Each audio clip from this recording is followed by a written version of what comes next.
I'm always Kentucky Medicaid, so I have to change mine as well.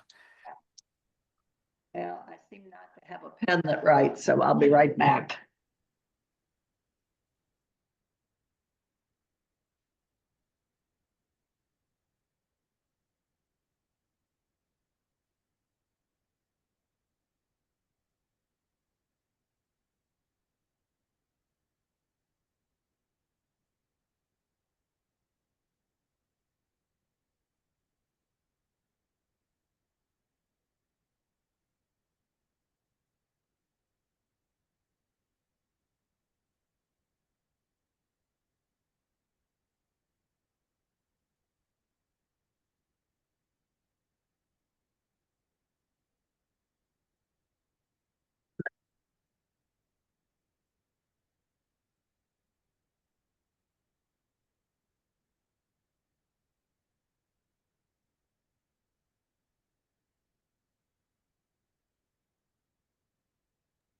Dr. Schuster, it's not quite 9:30 and we are still clearing the waiting room. We have several people still coming in.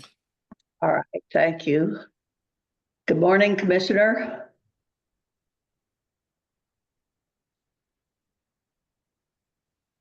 Good morning. Took me a second to get off mute there. I understand. Here we are, late in March, 2 days before the end of the session. I know. Exciting times. Well, yes, for sure. That's the word I'm using. Anyway. Well, it could be interpreted in many ways, right? Yes. All right, well, we will see if we've got people gathering. I suspect we do.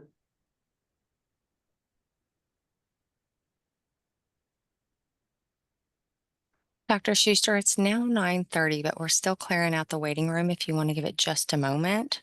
Sure, thank you. You're welcome. I currently have Nina, Heather, Garth, Steve, Kent, and yourself logged in. If I missed anyone, please let me know. This is Barry. I'm in. Oh, thank you, Barry. Is Mackenzie on yet? Not yet, Erin? I don't see her, not yet. Okay. And we're a little short of a quorum at this point, right? Yes, ma'am, but we still have several people staggering in. Okay.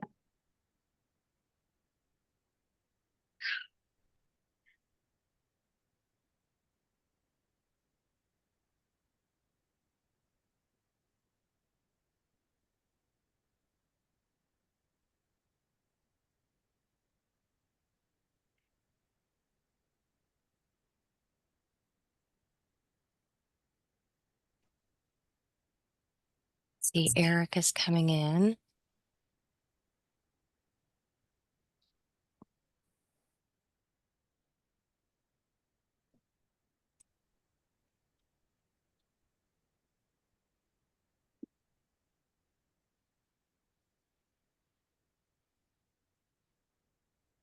Sheila, it's Nina. I'm having trouble getting my video up.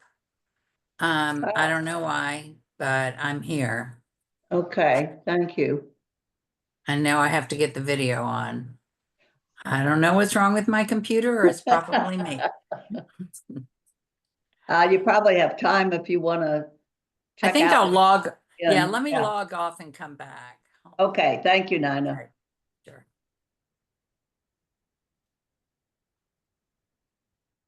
Looks like we have a couple more people coming in, Dr. Schuster. All right, great, thank you. I'm logging in with my laptop. I had to get on my phone. I'm just getting in from physical therapy, so I apologize. Okay, thank you.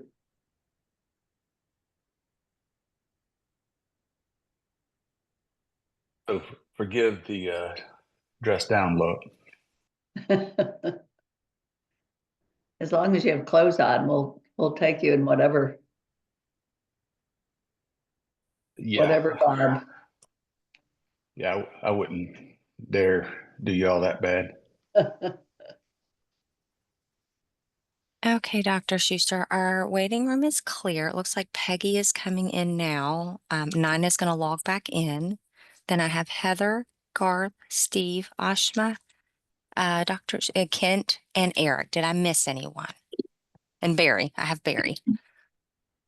Good This is morning. Kathy Hannah. Oh, sorry. This is Kathy Hannah. I'm here as well. Thank you, Kathy. Some of you come in big bulks and I miss you. Thank you. Good morning. This is Peggy Rowark. Glad to have you, Peggy. Thank you. You're welcome. Good morning. My name is Dr. Kevin Gunn. I'm the Youth Services Coordinator at Olmsted Academy North, and I also serve as a board member on the Frisk KY. Dr. Schuster, your waiting room is clear and I show 11. All right, and what's our quorum number? Is that 10. it? 10. Yes, ma'am. Okay.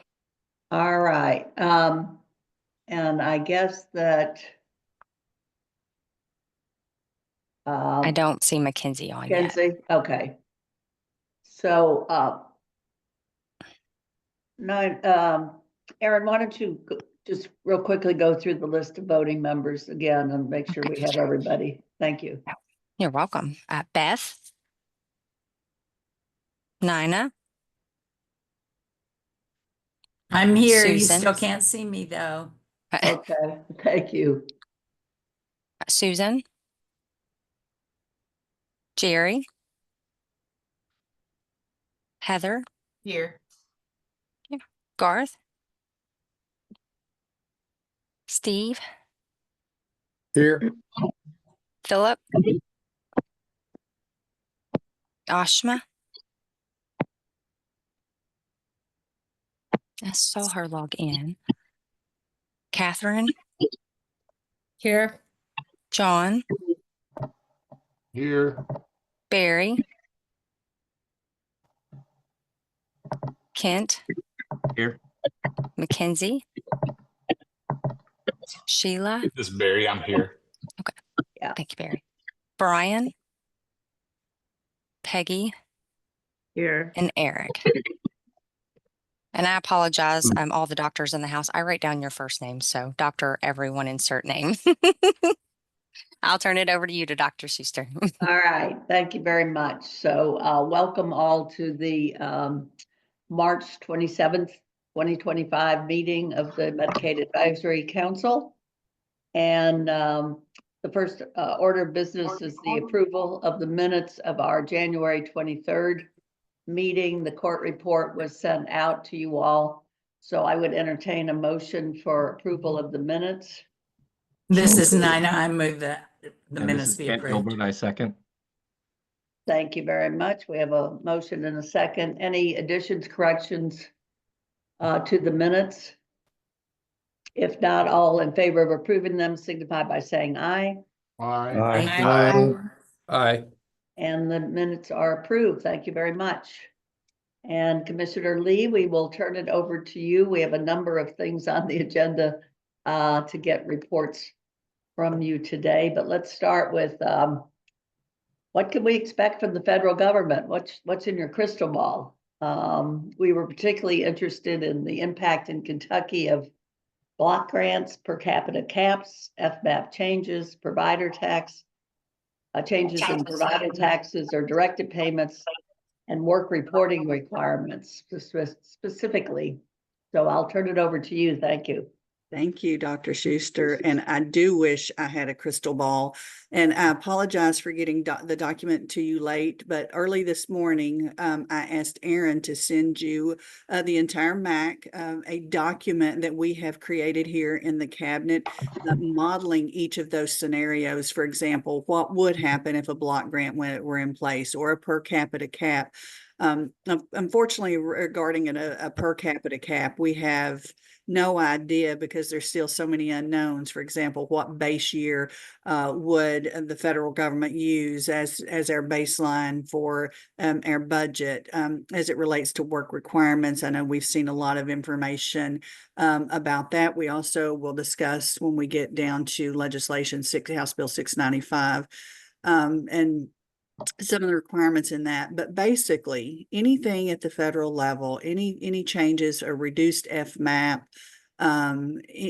provider taxes, elimination or changing of the directed payments such as ATRIP would have a detrimental impact on our program, because the only way you can save money in Medicaid is to either reduce benefits, reduce eligibility, or reduce payments to providers, and none of those are actually they're just don't they would be again detrimental to the program. That would be horrific to implement that.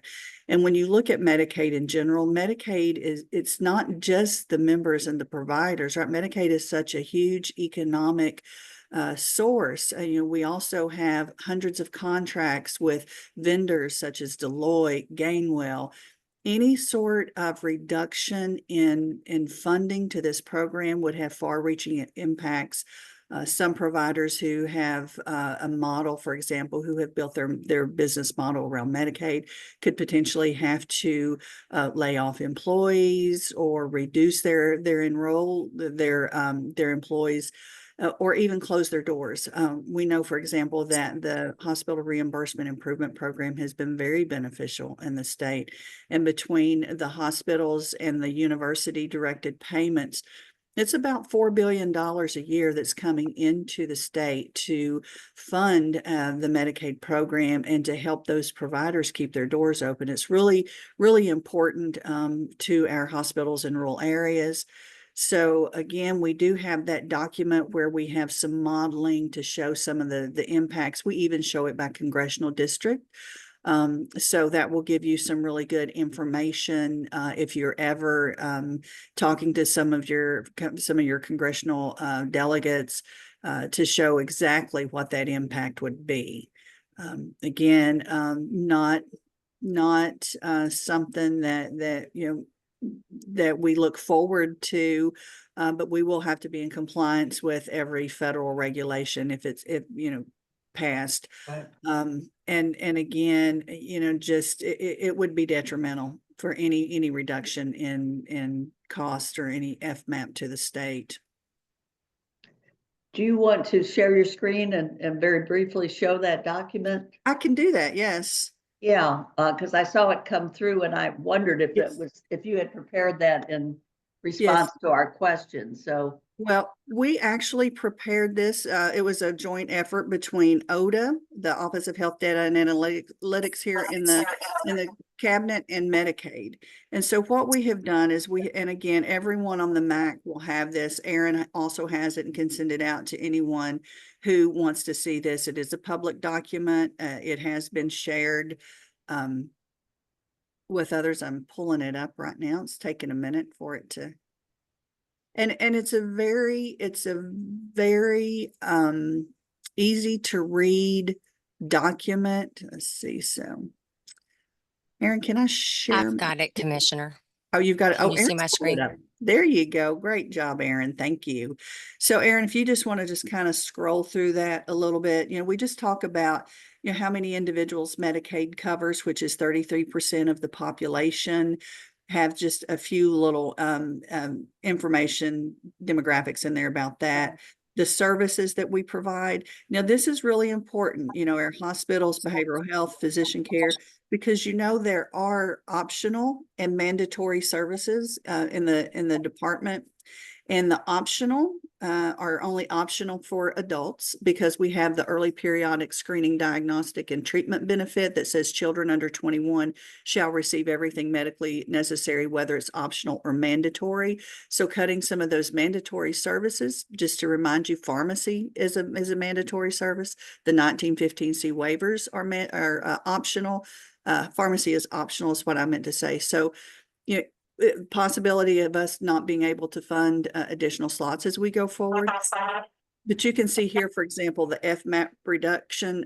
If our expansion population, currently we get 90, Aaron, if you could go back just one slide. So we currently get 90 cents for every dollar we spend on our expansion population. Reducing that to 71 cents or our regular FMAP would result in a $1.4 billion loss in federal dollars to our state. Okay, Erin, you can scroll down. And so this just goes through some of those, FMAP reduction proposal. You could see would have to use more state dollars. We'd have to come up with another $135 million in state funds. So Erin, you could continue. Yeah, and this is the FMAP reduction proposal again, a per capita cap. We really don't know because we don't know what base year they would, what sort of, preset inflationary rates they would have. And the state would be responsible for picking up any of those lost revenues, but the cost is really unknown right now. And you can, so total impact if the FMAP eliminating expansion population would have a $3.8 billion impact. That's $3.8 billion that this Kentucky's economy would lose based on a reduction in FMAP. And And that so expansion population, we should remind people, resulted in a great uptick in SUD services because so many of the expansion population were males who didn't have dependents. So the uptick in SUD the first 2.5 years was 740%. And so that would have a detrimental It would have impact. such a detrimental effect here on the health in status. Kentucky. Yeah. And we've broken out some of the counties. Just you can see Fayette and Jefferson, of course, they are most populous. They would be the most impacted by some of these cuts. And again, this again is a public document. Feel free to use any of this as a talking point. As here's the percent of individuals covered by county. This is Medicaid expansion. So you can see in Eastern Kentucky, we have sometimes over 50% of those counties. We do have 11 counties in the state in which over 50% of their population is covered by Medicaid. So those are some big numbers, and you can imagine the revenues that would be impacted to those providers in those counties. And then we just go through, again, some of the counties with the highest Medicaid percentage members. Appalachian counties, you can see, would be most impacted by elimination of the expansion population. Yeah. And then eliminating this, all of these are related to eliminating the expansion population. It would be a $3.8 billion loss per year for our hospitals.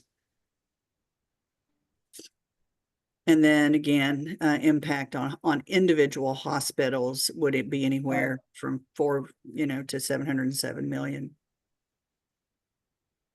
And then we have actual hospitals. UK Healthcare would be one of the biggest would result in a big loss for UK. They would experience the most loss than Norton's University of Louisville. So you can see, we have, and this is by congressional budget district. We just thought, or congressional district, we thought this would be very helpful when talking to those delegates, the congressional delegates, to show them the actual impact in their specific district. And I think the next slide, just talks about eliminating the directed payments with $5.5 billion at risk coming into the state. Reducing provider tax, you can see that would have it'd be a $660 million loss to providers. Supports for community living, $19 million loss. So that gives you an example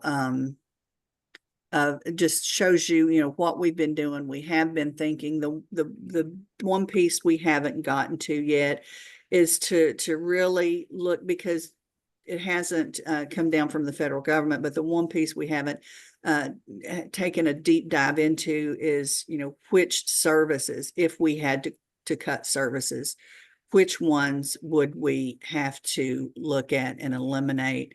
And again, just hope it doesn't come to that, but the federal government is saying that they want to find $880 billion. And I think the only way they can do that is with cuts to Medicaid. So yeah, we've had some questions. So this gives you a really good idea of some of the impact. And most states have done some modeling like this for talking points. And so we have had some questions in the chat. Can we make sure this is on our Medicaid social media channels as well? If not already, please. Yeah, we can definitely, this is a public document. We'll find a way to get it out onto all of our social media channels and see if we can put a link on our website for everyone to access those, this information and pass it along and use it as you see fit to help advocate for the Medicaid program and the almost 1.5 million individuals we have. Commissioner, I'll also make sure it's attached to the MAC presentation website, and everyone who has sent me emails recently, I will respond after the meeting and get it out to you as well. Yeah, And has this been, should we have a question from Dr. Wright? Has it been shared with our congressional members? Dr. Stephen Stack did, he's the Commissioner for Public Health, and he was going to Washington to talk to congressional districts, and he did ask others in the cabinet if we had information that we wanted to share, and he did have this document with him, and he did have information, so he has, I think, shared some of that with our congressional delegates. He is out of the country now, so I can't really confirm that. Because he left after he was on the Hill. So, but he did have access to this information, and I do believe that he did talk to representatives and senators about this. yeah. And I think Emily Beauregard had a question in the chat, Commissioner, about could you use your current data to model the per capita cuts? Yeah, we could look into that and see if we can. I mean, it's just very difficult not knowing, what base year they would use Right. for a per capita cap. So we could kind of look at what some other states have done and see if we could do some modeling based on other states. Dr. Schuster? Yes.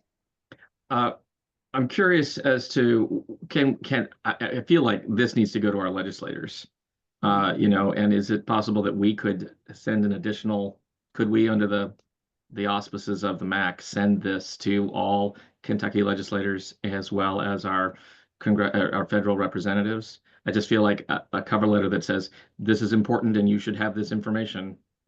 It is a public document, so I think whatever, the MAC decides, however you decide you want to use this information is totally up to you. I don't know if that requires a motion, but I so move, if that's appropriate, that we get this done. We've got to, lack of information is killing us. Mm-hmm. I would entertain that motion. Can't you? You're moving that the MAC would share this document with our state legislators. And our federal legislators, yeah. I'll second that. All right, Garth second, and somebody else. Any discussion? I think we put a nice cover letter from you, Sheila, as well. So we have a good, representation. I also think you might reference our potential, like as members, our congressional districts for each of the members of the MAC as well, because I think it's important they know that it's coming from a diverse group of people across the state of Kentucky. And in that way, when we get the message out, they're seeing, the most important thing is they need to see their congressional districts, their representation, and the fact that it's coming from a volunteer board that, that is this, appointed by the governor's office. I think that would be very helpful with your cover letter, Sheila. And I think, our CFO, our Chief Financial Officer, Steve Bechtel, did put in the chat, pointing out that the base period is very important, as the data can get very noisy. For example, if the base period covers the time of redeterminations, there's going to be, a lot of maybe inaccurate calculations in that. So just that's one reason that the per capita cap was just so difficult. There's so many outstanding questions on that, and it would be very difficult to get that together. But again, the other states have done some stuff, so we'll look to see if there's anything that we could kind of pull together. But it would definitely not be maybe very sound or accurate. And if people, kind of, we don't want to give any misperceptions, and we don't want to say, oh, that we would be fine under a per capita cap, for example, and we wouldn't want to overestimate or underestimate that. The other areas, potentially the modeling was a little bit easier based on what we know. Mm-hmm. Mm-hmm. Mr. Lee, we really know what it feels like on this end too, to have decisions made for you. So we feel for you. Let me ask you, does the LRC people, do they have the same information? Because they're the ones that could really feed the legislators real quick with it, right? I'm not sure. We created this document, and Steve Bechtel was on here, but we created this as a modeling to inform individuals, and I'm not sure. We have shared it with various partners. For example, I believe that the Kentucky Hospital Association does have this information. I just this morning sent this to the Kentucky Association of Health Plans, so all the MCOs will also have the information. I'm not sure how many legislators may have viewed or seen or received the information. So is it okay for us to forward the email to people that we feel like to It get is- it instantly? Yes, this is a public document and can be document. shared, and it has Yeah. been shared, with various, various partners. Even the National Association of Medicaid Directors does have this document. They have Okay. a compilation of modeling that every state that has done this thus far, so that we can all learn from each other. So we created this in partnership with our Office of Health Data and Analytics. And we are looking at other states that may be similar to us as to how they have done their modeling. And it is a little bit different for everybody. They've done it different ways, but the main reason that all the modeling was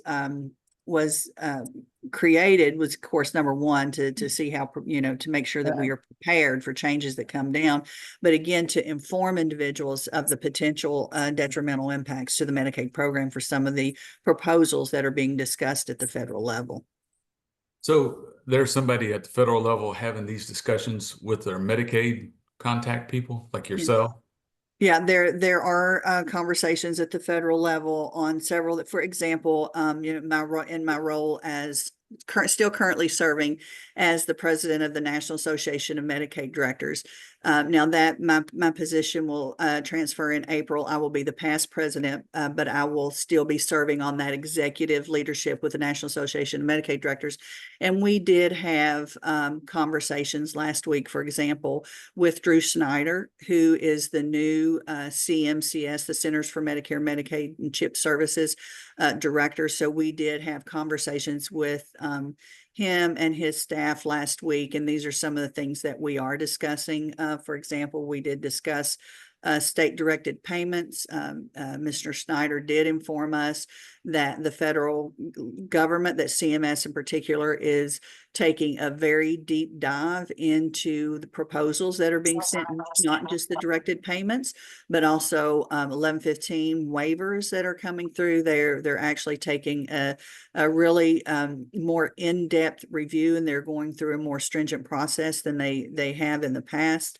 The other documents that they're looking at more stringently are our advanced planning documents, which are the documents that we submit when we are making information technology changes, for example. So with the focus being on trying to find $880 billion somewhere at the federal level, and Medicaid, of course, being the largest player of funding, they are scrutinizing everything at the federal level a little, more stringently than they have in the past.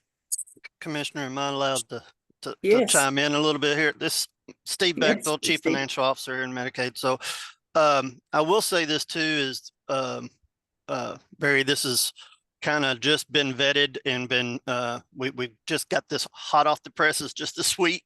So you all are kind of the first ones outside of National Association for Medicaid Directors and the Hospital Association. The reason we shared with the Hospital Association, because we really dug into the impacts of hospitals that it would have in our areas and creating access issues, especially in Eastern Kentucky and the more rural areas. So so to answer your question, we're sharing it with as many people that we can right now. And that's why I think the commissioner wanted to share it with this group so that we can kind of spread it like a brush fire, so to speak, so that that information can get out.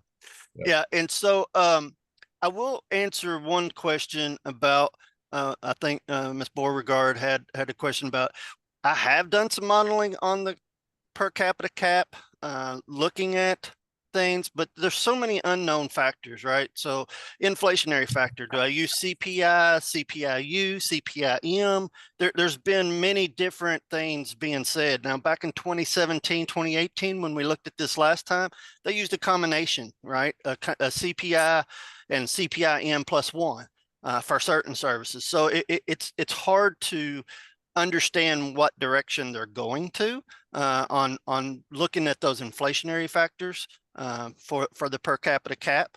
So that's been a sticking point. Plus, and like I said in the chat, if we use 24, which I use 24, and it shows a large decrease, but it's because in 24 we were having redeterminations and our eligibility was going down, right? So it's hard for me to sit here and tell you based on our historical data. I can't use any time between 2020 and 2024 either, because that shows an increase, a steady increase, because we couldn't do any redeterminations during the public health emergency, right? So it's kind of a little noisy still to do, but I assure you we have looked at it. But like the commissioner said, we don't want to alarm anyone by sharing any inaccurate information. But our assumptions, using our assumptions and using 24, it's a substantial decrease to the Medicaid program. Thank you, Steve. I think that's really helpful. I'd like to get back to our motion. So Kent moved that we send a letter from the MAC to our congressional delegation and also to all legislators, and let's say, and to LRC staff, because we can send it to the director of LRC for distribution. I want to ask if we want to have the Medicaid members listed along with their congressional districts. I'm going to need for you all to tell me what your congressional districts are. I don't even have your addresses. I'm sure that they are somewhere. I don't, Aaron, you may have. Do you have any home yeah, it would really have to be home addresses. I would have to look at some of the appointment applications. Yeah. I believe they're on there, but I don't keep like a list or track somewhere listed. Yeah. Would it just be easier for us to type them in the chat? I mean, yeah. Dr. Schuster, if I may say one more thing.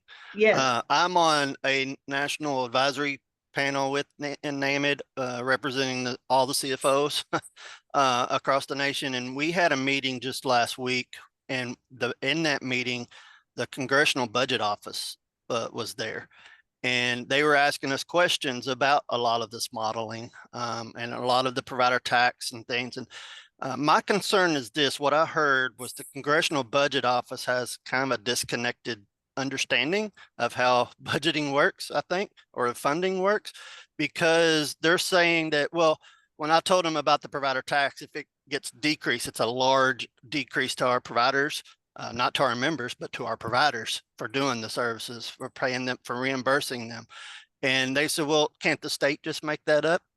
And I had to point out to them that here in Kentucky, our revenues are going down because we're lowering, our state legislature is lowering the income tax every January. So it's not as simple as making up the funding from a state general fund standpoint. So I just wanted to point that out to you, that we have been in conversations that included the Congressional Budget Office, but it's not that we reached out to Congressional Budget Office. They just was part of that discussion. Okay, thank you. Sheila, do you just want us to put our district in the chat? Yeah, why don't you do that? If you all would just put your name and your congressional district, and we'll go back and try to pick up people that weren't here today. Dr. Schuster, do you mind if people email that to me, since the chat is public record? I'm not sure if everybody wants their home addresses. Well, I wasn't thinking that they would actually put their home address. They would just what congressional district they live in, 1 through 6. you may need their home addresses, Sheila, if we're going to get the Kentucky districts. Oh. Well, unless you know your district. Yeah, which I don't remember the numbers. Well, wait a minute. We were talking before about congressional districts. House and Senate districts is a whole nother bailiwick. Well, however we want to send it, whatever information we think will be most effective. Uh, I think in Kentucky, maybe it's less important, but I think I would agree with Dr. Wright that having for the federal would probably be very helpful. Well, the other way we could do it so it could be usable for both is for everybody to put their city address. In other words, Louisville or Prospect or whatever. And I think the congressional offices and the legislative offices will know what that is. Yeah, true. Garth, you have your hand up? Yeah, I was just gonna chime in a second on the provider tax. In dentistry, we've had some legislators, contact us about our thoughts on a provider tax, to increase Medicaid funding, and just as a business standpoint, it would be a no-go. To various people, and sometimes tongue in cheek, that instead of doing a provider tax, maybe if you're a Medicaid provider, maybe the state should reduce your state income tax for your business. But it is with the increased cost of staffing and supplies, man, any kind of an additional funding taken out of these businesses, it's going to be critical. Like Commissioner Lee said a while ago, some places just have to shut down. Mm-hmm. Thank you. All right. Are we ready to vote? Did we get a second on, yes, we had a second on the motion for the MAC to send out this information to the congressional districts and to the legislators and LRC. Any further discussion? All in favor signify by saying aye. Aye. Aye. Aye. Sounds strong and overwhelming. Any no votes and any abstentions? All right. Thank you very much. Let me urge the MAC members. I will draft a letter, and with Aaron's help, we will, compile the list of the MAC members and so forth with your information. And we will get this out on, I will promise by Monday. If I really get organized, maybe tomorrow, but Friday, last day of the session, the legislators will be preoccupied. So we'll aim for Monday. You all will also be free to take that information and do your own thing. I'm thinking, Garth, for instance, the comments you made about the provider tax. Reach out to your own legislators and to your congressional representative and say, I want to follow up on behalf of the dentist in Kentucky. I want you to look at the provider tax information, and I want to explain to you how awful this would be, or how devastating this would be. Nina, I'm sure the hospitals will be doing that same thing. You all can highlight whatever part of this report you want to that makes your point. But we need that, a simple letter from the MAC, and one look at the data, which is excellent data. And I thank you so much, Commissioner Lee and Steve and all who worked on it. This is a great information for us to have. But you all also, I think, have a responsibility on being on the MAC to reach out and do your own advocacy. All right. Thank you very much. Great discussion, great information, Commissioner. Very, very helpful. Let's go on to the next issue on the agenda, which is the status of the 2025 MAC and BAC legislation. That was House Bill 789. And I will turn this over to Senior Deputy Commissioner Veronica Judy Cecil. I'm not sure if she has one of her wonderful PowerPoints today or not, but We know how much you like those, Dr. Schuster. So Veronica. Absolutely, I do. Yes. Veronica. I appreciate that. I did not prepare a PowerPoint slide for this particular issue yet, but at the next meeting, I'm certain I will have one. We lobbed it to you, Veronica. I know, I'm sorry, I dropped it.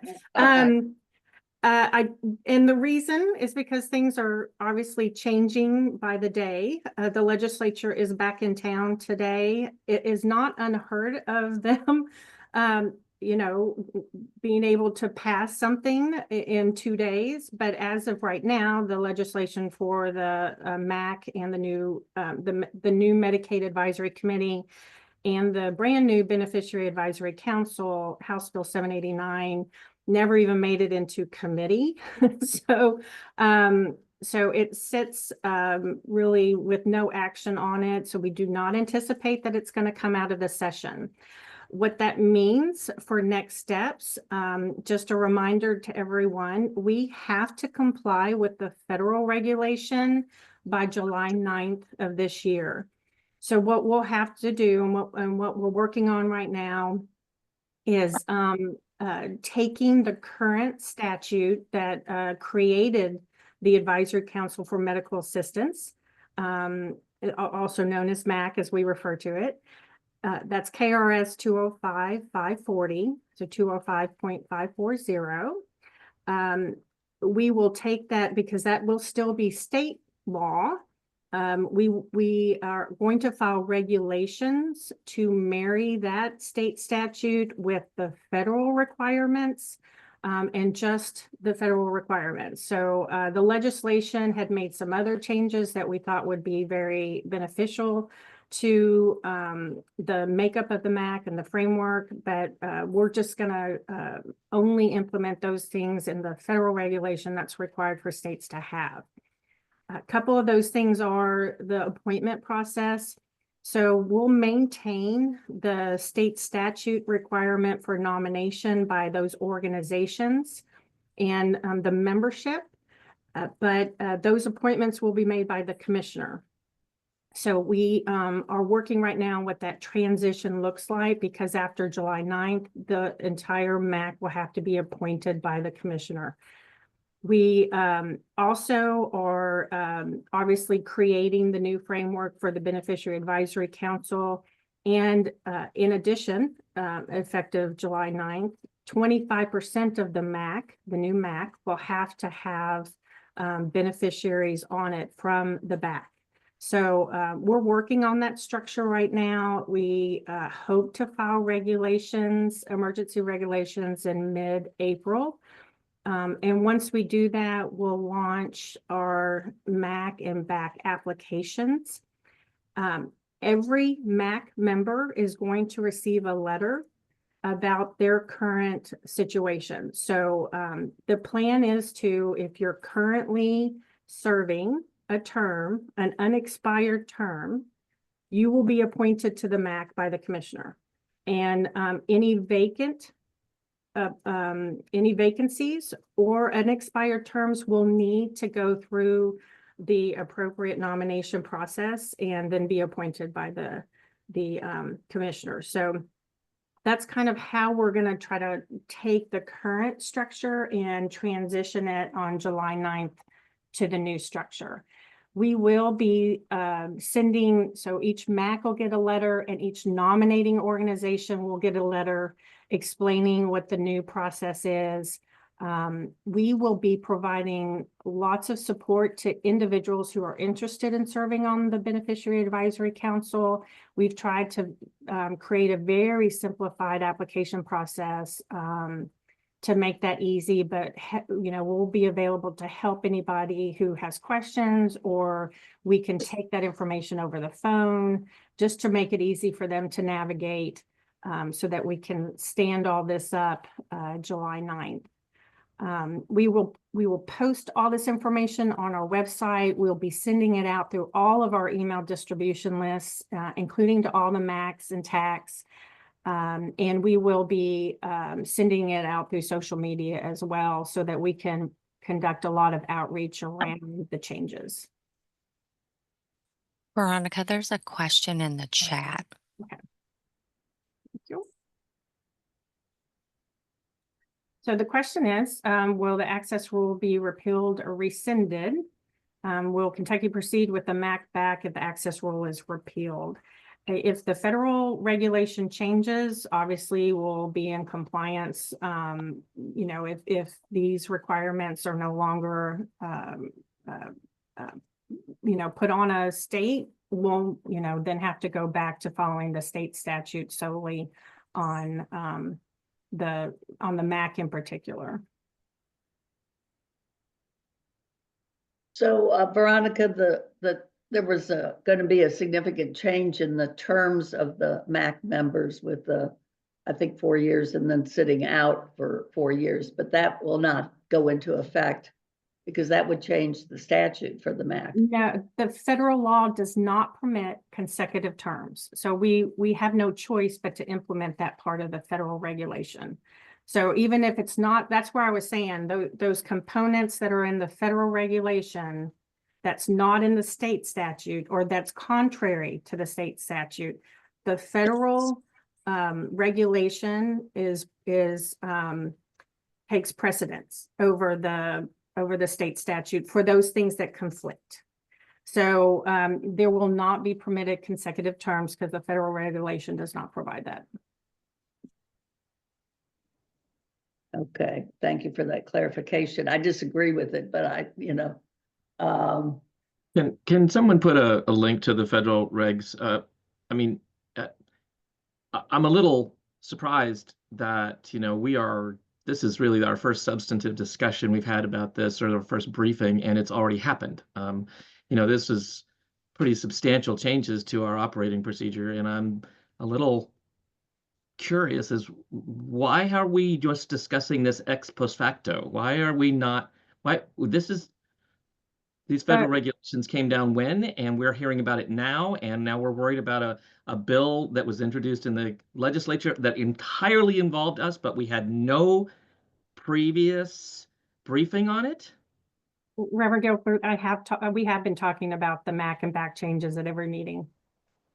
It's been on the agenda, but I don't think any time there's been a discussion of elimination of terms, no consecutive stuff. There's substantial questions about what's going to happen to MACs and tax.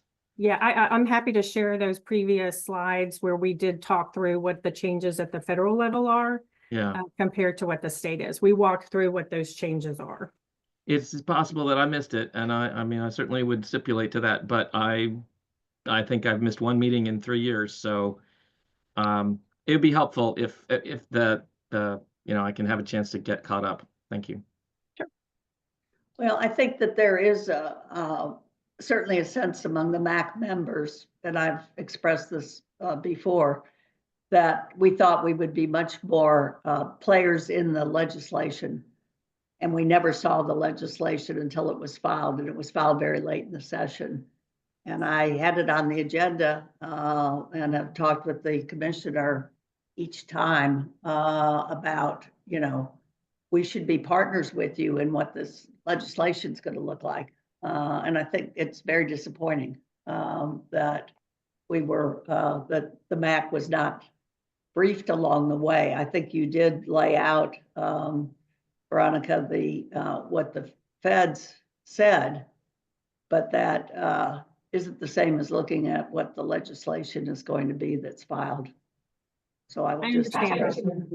I do understand that, Dr. Schuster, and you know, there was a lot of work being done that had to be done to lay the foundation internally and get reviews done and approved for sharing, and a lot of that was outside of our control. I regret that we were not able to do more interaction with you all on what that legislation looked like, and you know, it's unfortunate.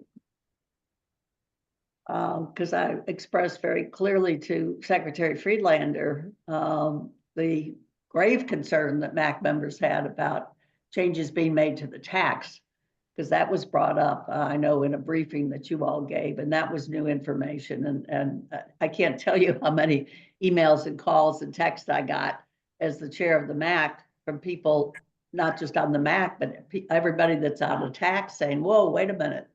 you know, or is the TAC going to go away and so forth. So just as an example of, you know, not great communication. And I understand that sometimes different parts of the cabinet are working on different things, but it's frustrating when we're supposed to be advisory to Medicaid.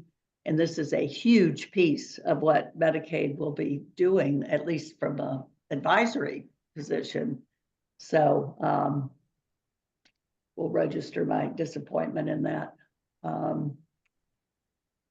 The status of Medicaid-related legislation, we had two bills that are of, oh, Beth Parton says, what will happen to the tax? I assume that there are no changes being made to the tax. Is that correct? That's That, correct. that is correct, Dr. Schuster. And again, you know, we apologize. As you said, there have been so many priorities in the Medicaid program and knowing that there were some potential for pullback at the federal level. For example, we know that part of the final rule that was released related to nursing home minimum staffing ratios was pulled back. I don't anticipate the access legislation being pulled back, but if it does, we will have to pivot and make sure again that we're in compliance with all federal and state regulations. You know, we have had a lot of focus on our 1915I, our reentry waiver, or 1959 for severe mental illness, our reentry waiver. You know, we had part of the Consolidated Appropriations Act we had to have in place by January 1st of 2025. We had to have in place the provisions to provide services to youth who were in DJJ custody. So we have had a lot, and that really doesn't excuse, you know, the reduced communication regarding the MAC and the BAC, but we have had some presentations. We have talked about it. Again, just apologize, and we'll try to, you know, as we go forward, if any changes are made, we'll try to have those communications a little bit earlier. Thank you. I see. Ashima, you have a question? Yes, I may have missed this, but for those of us whose terms are ending, I guess this spring, do we stay on until someone else is appointed, or what happens to that position? We'll be asking for those organizations to renominate. And certainly you could be renominated to serve a term with a new term starting July 9th. What's the maximum number of terms one person can serve? After July 9th, you can serve one term, and then you'll have to sit out for 4 years because you can't have a non-consecutive term. Okay, but before that, you can be renominated. That's correct. So those of us who are serving, whose terms have expired, the fact that we've been on the MAC, that doesn't count against us at this point. We will be filling expired terms and vacancies according to the nomination process of 205-540. So those organizations will need to nominate somebody for a new term effective July 9th.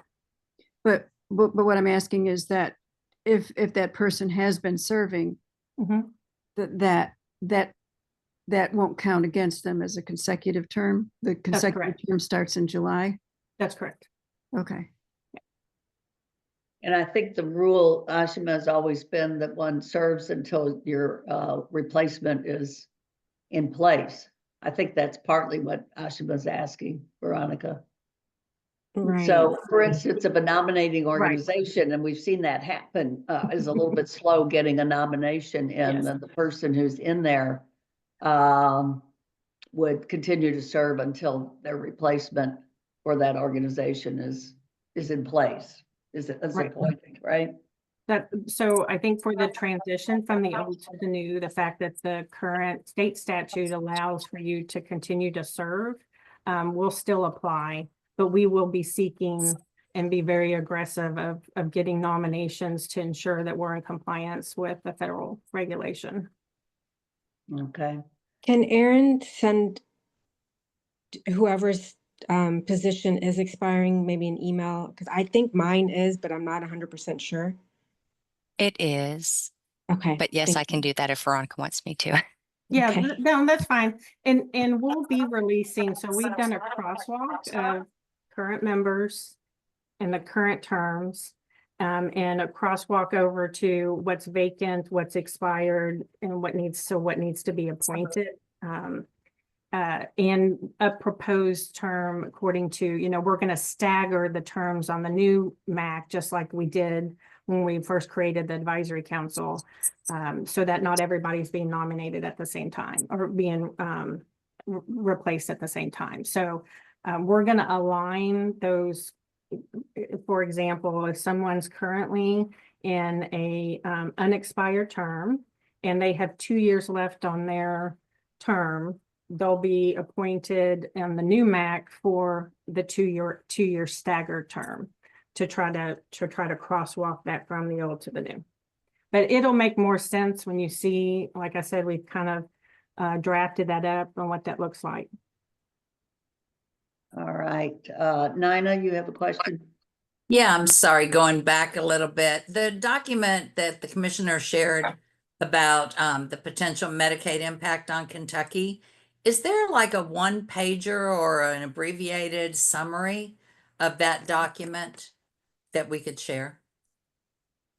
I don't, Steve, do we have a one pager that I don't know that it's as comprehensive that we could share. Steve's still on. Yeah, I'm still on, but say that again. I'm sorry, Nana.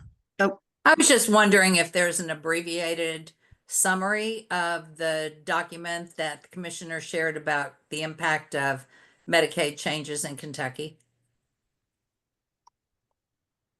We can provide it's what we provided in this document was the illustrative version. Right. I have a more like table version that I could probably share. Yeah. I would have to get. Thank you. I'd have to make sure that that we're okay with submitting that out to the public. But yeah. Thank you. Thanks for that question, Anna. We'll look into that. Thanks. Yeah. And there was a question in the chat about, do any of these terms and so forth, the nominations affect the tax? And the answer is no. Nothing is changing about the way the tax currently operate and will continue to operate until, I guess, until there's statutory changes, because they're all established in statute. So Veronica says we'll be sending a letter to each MAC member and we'll provide the crosswalk list when final. Thank you very much. Any other questions about MAC and back and TAC legislation? What about the status of HB 9 and HB 695? And just for those who don't know those numbers, HB 9 would establish the Medicaid Oversight and Advisory Board, known as, I guess, MOAB. It used to be MOAC because it used to be a legislative committee. This is a very expanded committee with non-legislators and also very expanded duties. They'll meet, I think, at least quarterly. And then House Bill 695 is quite a remake of, I'm going to say, control of Medicaid. It feels like a shift from cabinet being in control to the legislature being in charge. And that's probably an overstatement, but that's kind of where that 695 is going. So some feedback on that from Medicaid, please. Yes, so 695, we do know the governor vetoed 695 yesterday. We anticipate that the legislators will probably override that veto.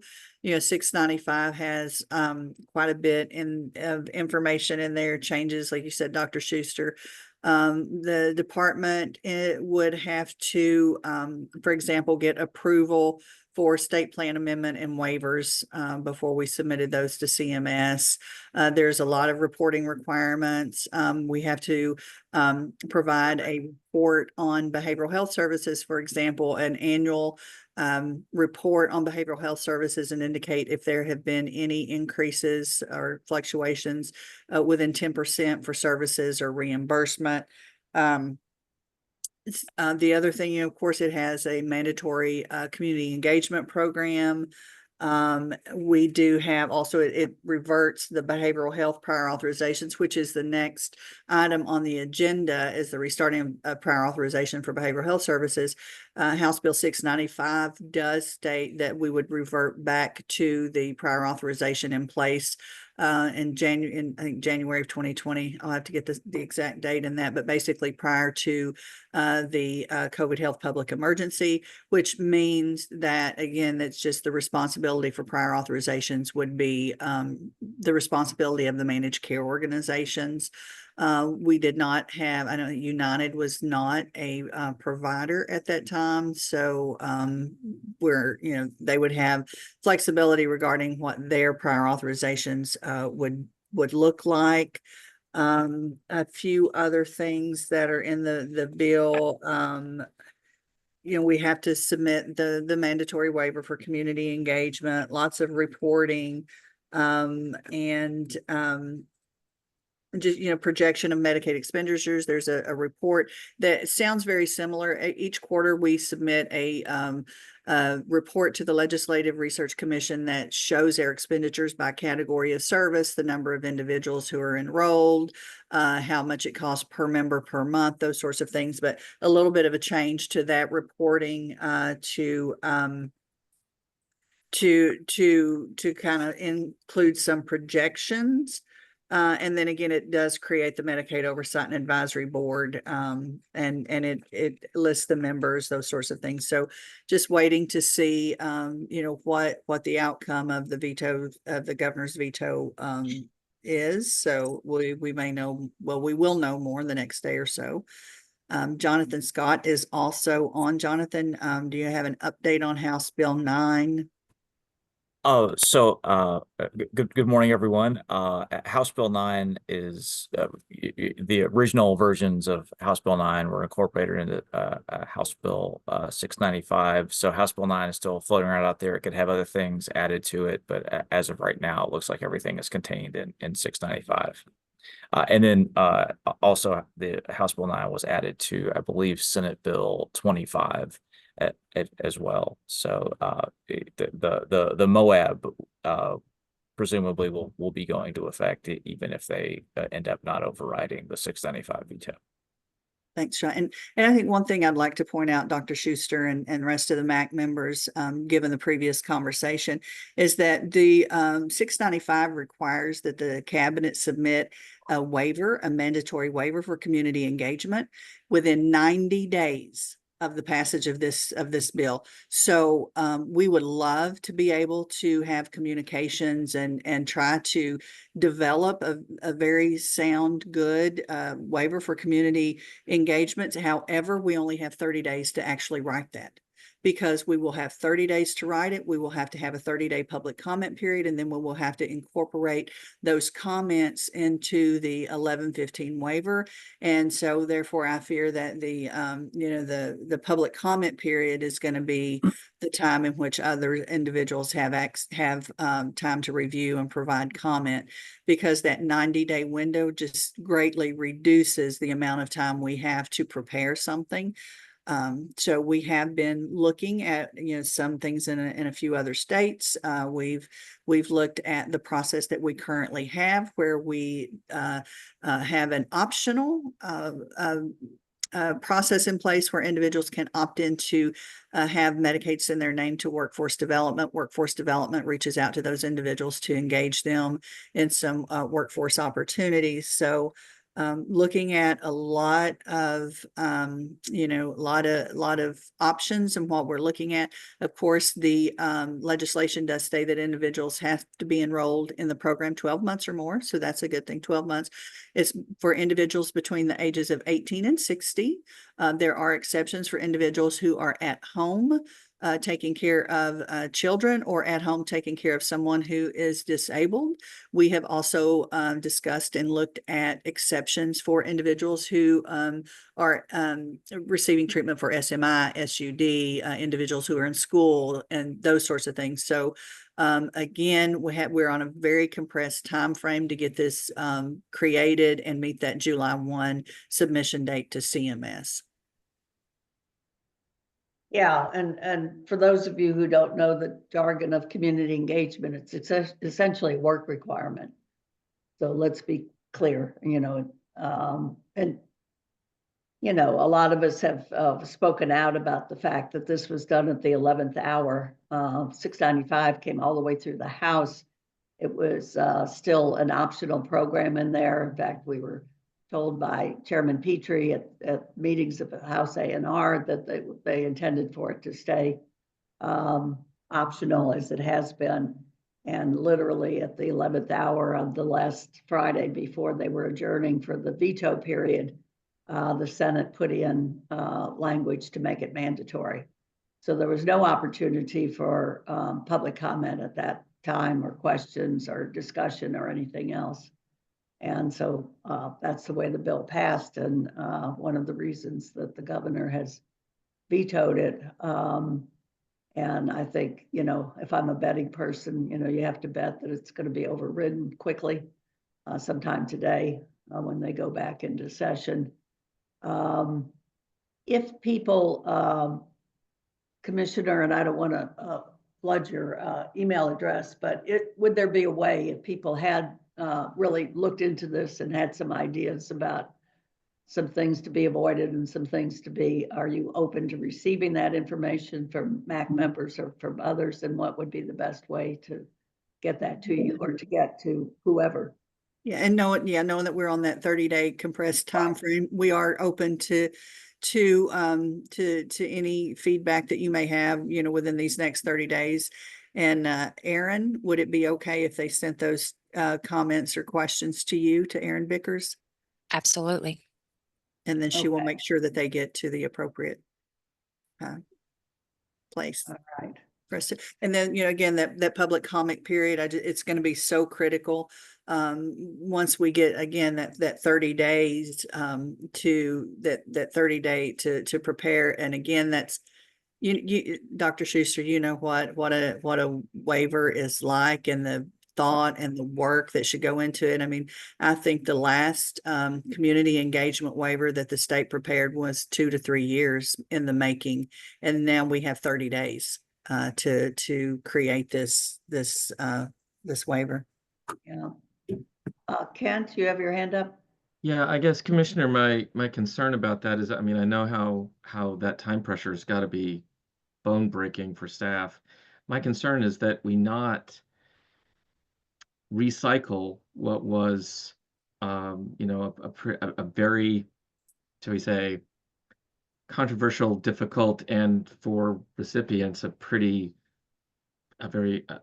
detrimental application that we did when we were required to do that, under the Bevin administration. How are we going to get this done, and how can we be most helpful in terms of complying with what is almost certainly going to be law, but at the same time maximally protecting the primary interests of getting effective care to people who need it and deserve it?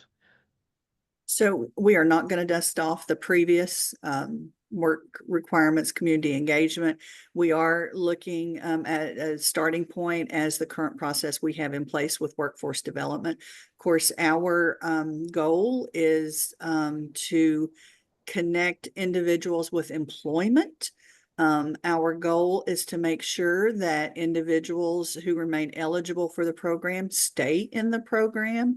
And again, I think that giving, the makeup of the Medicaid program, knowing that outside of the expansion population, individuals are aged, blind, disabled, pregnant women, or children, I think that those groups could be excluded. And I think that just focusing on that expansion population, because they do meet that criteria between the ages of 18 and 60. And I think that population is one that we would focus on. And again, I can't go into your point, how complex the other waiver was. We were going to try to keep this as simple as we can for reporting purposes, because we will have to provide some reporting we have to provide reporting to LRC related to the number of individuals who are participating. So we are looking at simplicity and meeting the requirements in the statute. I'd really like to see us use existing, I hope it will simplify your life too. And what I'd like is if we can connect parts that already exist, that don't have to be created, that don't have to depend on a pretty erratic and unsupportive legislative process for, getting people connected to services that they're already at hand, that are that can create or satisfy the requirement for that community engagement. In testimony that I gave several years ago, there was a concomitant closure of offices where you could make the reports and how you could do it and all of that cumbersome things. If it has to be, let us at least, I hope, I know you're an advocate for this too, let's not reinvent every box and make sure that everything is custom fit. Why don't we just figure out how we can help people get close to jobs and get back into this work service if that's possible for them. And I hope also there'll be a chance to say, look, at some point, if someone's not able to do that, they still have to eat. They still have to receive care when they've got cancer. If they can't do that, let's make sure we've got off-ramps. And that's one thing that we're great comments and couldn't agree more. But one thing that we are concerned, again, we have been looking at what other states are doing, and Emily has put in there hope that we can use the available income, household, and claims data to satisfy most of the work exemptions, and that's definitely one thing we're looking at, Emily. We have looked at some other states. Something that I really liked in a couple of states, in South Dakota and Mississippi, for example, have pending applications. They are not approved, but they submitted them, previously. But they have pending applications, and their applications allowed for individuals to have transitional medical assistance when they received employment, and that employment put them over the threshold for the Medicaid eligibility levels. They kept them in the program to prevent that benefit cliff. However, that's just something we don't think that we could do in this state right now. I think that, again, starting out simplistically and looking at things as we go forward. And Lori has asked a question: when is the proposed implementation date for community engagement? Again, we just have to submit the application by July 1st. There is no implementation date, but we do believe that if we have to make extensive system changes, that once we get, and again, we cannot start those system changes before we have approval from CMS, because if we make those system changes, we would have to do so with state funds, because there's the whole advanced planning document that allows us to receive additional funding to make system changes. So once we received approval, we would definitely have to do some sort of advanced planning document to change our system. So we're really, until we look at how this is designed and we have some sort of a time frame on how impactful it would be to the system, we don't really know from the approval date how long it would take to get that fully implemented. Good point. Thank you. I will just remind us all that in the Bevin administration, the BH TAC was very, very active in talking to anybody at Medicaid that would talk to us about exemptions for those with serious mental illness and those with substance use disorders and other disabilities. And the answer was to create a medically frail category, which was such a pejorative term. I mean, nobody wanted to be labeled as medically frail, even if it meant an exemption. Anyway, the process was horrible and did not result in people being clear about what their status was. So I guess my caution, Commissioner, is, and I know it's difficult to put all of this in a waiver, but if we could be as clear as possible about what those exemptions are up front, Because you know, and I know that when people have their Medicaid and they need it, which we assume everybody on Medicaid is going to need it at some point or another, and they feel constantly threatened that they're going to lose it because they're going to lose their exemption or they're not going to, you know, be told, and that kind of thing just is just very problematic. So if we could avoid terms like medically frail, you know, I would prefer that. Yeah, or chronic conditions, definitely chronic conditions, or, you know, there was, I think, you know, I do remember in the previous one, there was a catch-all as something, or other condition as determined as by the department, which was just a catch-all. Yeah. So, any other comments or questions from MAC members? And we appreciate knowing that timeline is just almost, you know, it's incredibly short. I was Yes. going to say nearly impossible, but Medicaid will pull something out, but we want it to be, you know. So if people have input, let's get it to aaron.vickers@ky.gov. And we appreciate that.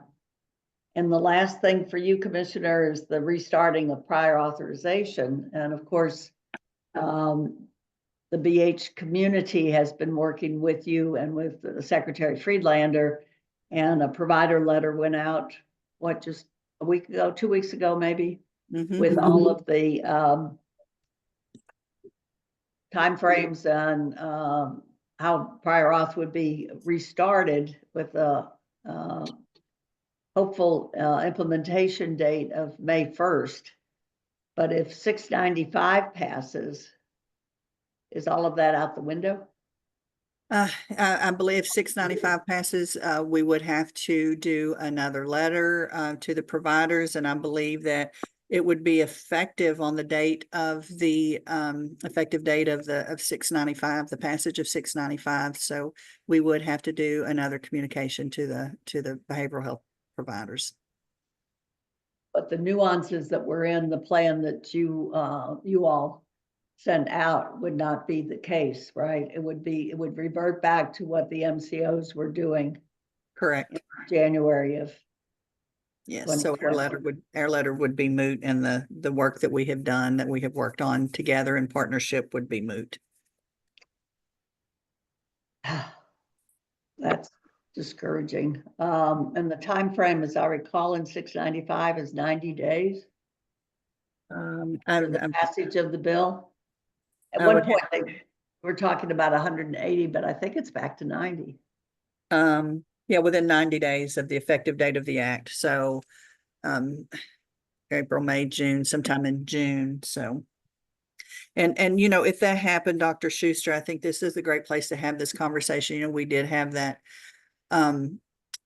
prior authorization that would take effect in May. I just, you know, May to June, that 1 month. I mean, is it, you know, we'll just have to have some conversations. And is it worth going through a period of one prior authorization process and then having to change it in June? That month, you know, what's going to be more at least administratively burdensome for our providers and our members. Yeah, I would lean toward, you know, I think we have to just go with the June and forgo everything that was worked on for that May implementation. So we'll definitely have, as soon as we know, you know, the fate of 695, which, you know, we do see it being overridden, then we will get some communication out to the provider community no later, you know, I would think hopefully no later than the week ending April 4th or April 11th, somewhere in that time frame, depending on, you know. Right. Mm-hmm. Okay. Any questions, comments from MAC members? I feel like behavioral health has been in the bullseye. You know, if you look at 695, legislators were clearly hearing from the MCOs that the lack of prior authorization for behavioral health was causing the sky to fall. And, you know, they put us in the bullseye. I mean, you've got a scorecard or some kind of special reporting going on. And you've got the legislature really getting into what has been the cabinet's purview with their contracts with their MCOs and their decision making. Nina? You're muted. Okay, thanks. Just something related to prior auth. I know that the DMS has been stating very strongly that they're looking forward to the MCOs having a consistent process by which to administer prior auths. And a concern was brought forward to me from hospitals that Humana and Passport currently do all their reviews, prior auth, peer-to-peer, everything via fax. And it's been an issue with CD reviews because the fax decision may come in on a weekend. And then by the time the hospital UR department's back on Monday, they've lost potentially 2 days to be able to execute the peer-to-peers.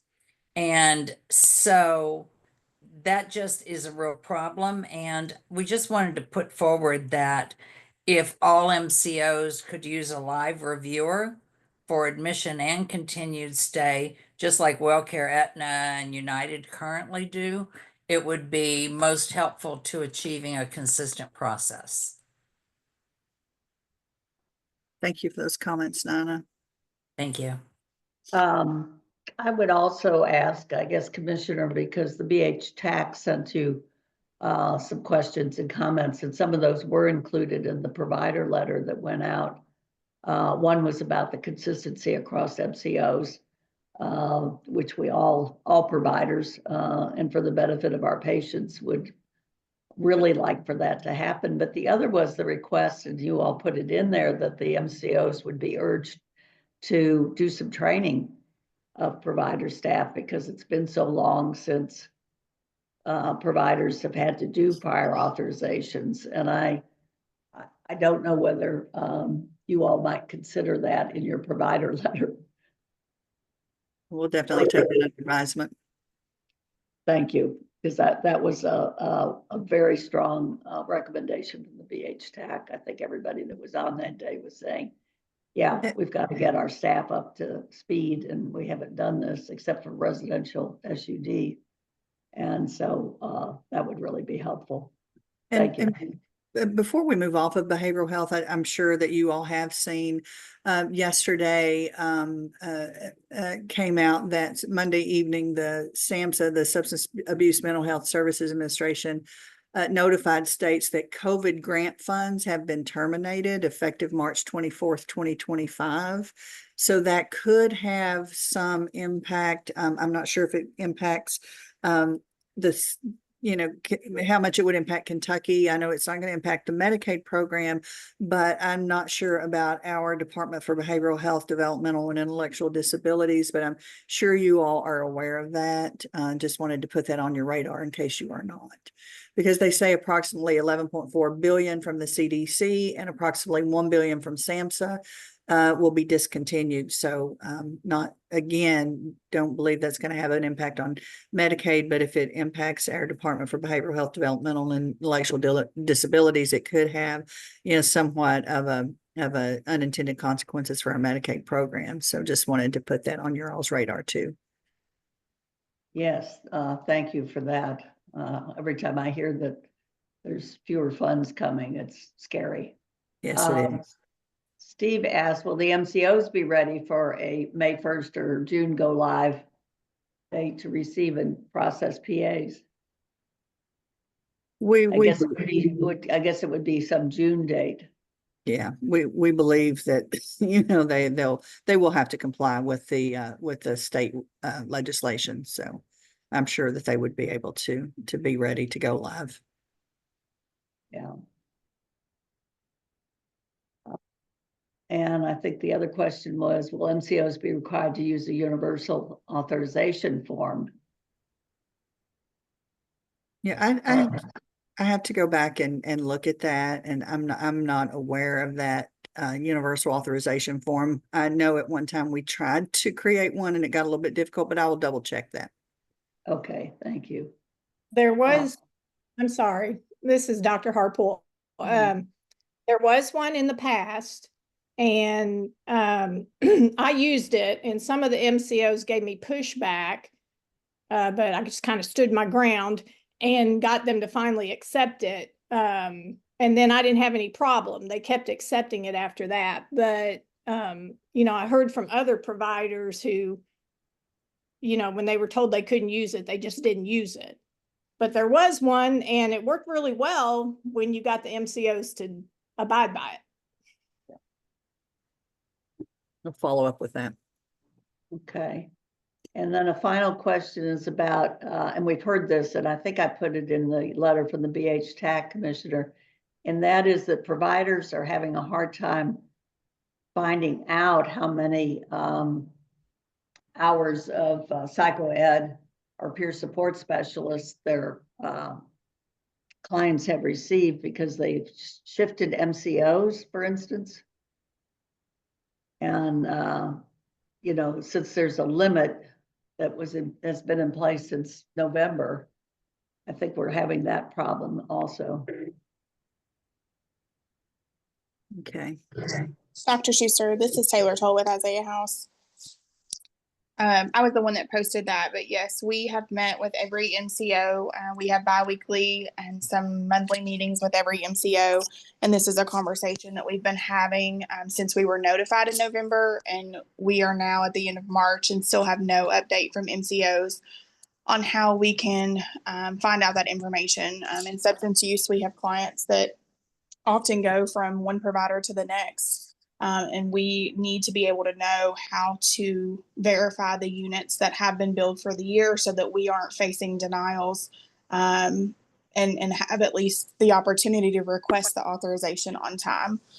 We're also currently dealing with the NCOs not processing our claims for both of these services because it was advised for us to use the HQ modifier, but none of their systems were prepared for that. So we have, you know, thousands and thousands of dollars sitting out waiting for them to fix something that's going to take 9 to 10 months to fix because there's no ETA. Well, thank you for that information. We will follow up on that to see. And as we, you know, in the past, for example, for dental, we used to have, you know, children were allowed 2 cleanings per year, and in adults 1 now, you know, that's 2 and 2. But we did have something in our KY Health Net to indicate that they had received those services. So I'm not sure if that's where, you know, how we need to do that, but that's something we can definitely take back to see how providers can be informed of the number of psychoeducate or number of units that, not just psychoeducation, but peer supports that individuals have received so that they know whether they have reached their limit or not yet. And again, that would only be as accurate as claims have been filed. I think that's the only thing that we could look at. So if there were outstanding claims, it would be, you know, which provider gets that claim in first. Absolutely. Yes, that would definitely be helpful. Thank you. Okay. And Nina? Sorry, I keep asking questions. I know that at least the hospital community, and I think other providers as well, would appreciate an opportunity for some kind of training about the prior authorization process, since it's been, you know, we have so many staff who've never gone through that process except for substance use disorders. And if that could be arranged, that would be most helpful. And I think the BH TAC was, many of those providers were asking about the same thing, right, Sheila? Yes, we put it in there, and there's actually a reference to it in the letter that Commissioner Lee sent out a couple of weeks ago. And so I had asked her whether, you know, when they do a new provider letter, whether there could be some reference to some training, because I think there was a lot of questions about it. Thank you. We'll definitely take that back. Yeah. Thanks. I guess the other thing, Commissioner, and House Bill 695 is a requirement that you all have to put out an RFP for MCO contracts by, I think, 2027. Yes. Jonathan, you may be able to help me. Do we have to have the contract out by do we have to have the RFP out by 2027, or do we have to have a new contract by 2027? The contracts have to be in place by 2027, so it would be a quick turnaround. Yes. Because I think the last time we talked about, and maybe in conjunction with talking about the Anthem ruling and so forth, there was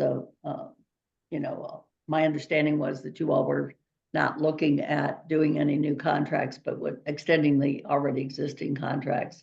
So that's another big thing to add to your workload, Commissioner. I hate to say. Yeah. Yes. All right. Thank Yeah. you. And if I could add, so, and this goes back to your previous comment, Dr. Schuster, that, the MAC being given an opportunity to provide input. In looking at what that timeline's gonna have to be to meet that January 1, 2027 deadline, it's gonna be very aggressive. But we have already been in discussion about ensuring that we have some type of external process to have interested parties, provide us feedback or what they would like to see in the next RFP and MCO contract. So we do plan external engagement. It'll be probably fairly short, but we do plan it, and we'll try to allow as much time as possible to keep us on track with that aggressive timeline. That's good news, Veronica. Thank you for that, because I think over the years, discussion has come up about, is that in the contract, and is that something that the MCOs are required to do, and what are the penalties if they don't? So I think there is much interest in that. So I appreciate that, and I think the MAC members will be very happy to be in communication about that. Thank you. So moving on, are there any changes due to the court ruling in the Anthem case? At this time, there are not, but I'll turn it over to Senior Deputy Commissioner. She's been leading that project for us. All right.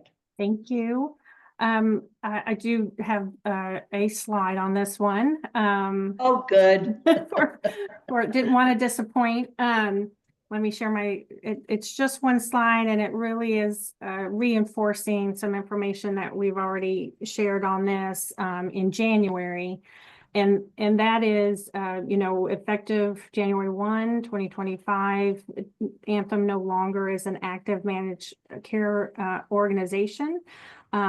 However, they are still in the state, making sure that all claims up until that date get processed. And we do have a 365-day timely filing. So providers, you can continue to submit those claims. If there are disputes or appeals, Anthem is required to continue to process those and work through those. And we are still meeting with them regularly to make sure that they are submitting those encounters into our system, so we can continue to track all services through December that were performed through December 31st. I did want to note one change, and that is we were going to monitor the dedicated line that we had created for Anthem members for at least 90 days. And we pulled a report last week. There are really no calls coming in on that. For the last about month and a half, we've had no calls that have had to be escalated to Tier 2, which was DMS, to try to resolve any issues with the Anthem transition. So we are going to go ahead and sunset that dedicated line on March 31st. It means that if people continue to call it, it'll revert over to the Connect hotline. Wait times are very short, even if they call that number to need assistance. So as always, if members or providers are having trouble with that transition, you are always welcome to reach out to us directly, and we'll work on those issues and try to get them resolved. So happy to take any questions, and wondering, Dr. Schuster, if there's a need to maintain this agenda item now that we're kind of we're out of that 90-day period. Yeah, I think that we don't need to, but we appreciate your slide, Veronica, and letting us know about the call line. Are there any maybe final questions about the Anthem situation from anyone? All right, thank you very much. I think Thank you. Dr. Bobrowski might have. Oh, one. I'm sorry. I saw his hand go up. Dr. Sorry, Bobrowski. I didn't have time to click all the buttons to get on there. Sorry. Well, I know you all talked about a minute ago about the, like with behavioral health, and some of the claims are still out and may take, 9 or 10 months to get paid. That's pushing that 365-day time frame awfully close. Are there any allowances going to be made for? It's not the provider's fault; it's the MCOs on getting that payment done. And I'm talking out of my league here a little bit on behavioral health activities, but I was just looking at the time frame for behavioral health. Sure, Dr. Borowski. I don't think that affects the Anthem claims, but for what you're talking about, which is I think the concern where there's needs to be some additional configuration by the MCOs to capture the HQ modifier and maybe some other things for the implementation of that provider letter. We always require waiving of timely filing if there's something that is on the MCO or the department's side that impacts that timely filing. So absolutely, but I do want to say, please make sure to let us know. Like, the conversation today has been very helpful. We are going to take all that back. We'll meet with the MCOs, make sure they understand our expectation on the various things that you all have mentioned today, and including making sure that 9 months does not seem reasonable to me. I've never heard anything taken 9 months. So we're going to take that back, and if you have specific examples, that's always helpful to us. Thank you. Yeah. Just out of curiosity, if there is another RFP coming in the next 12 to 18 months, was there anything in the litigation that would prevent or adversely affect Anthem's ability to bid in the next round of RFPs? I can't answer that question. That would be a procurement, question, and I don't think it would be appropriate for us to answer on the call. But thank you for it.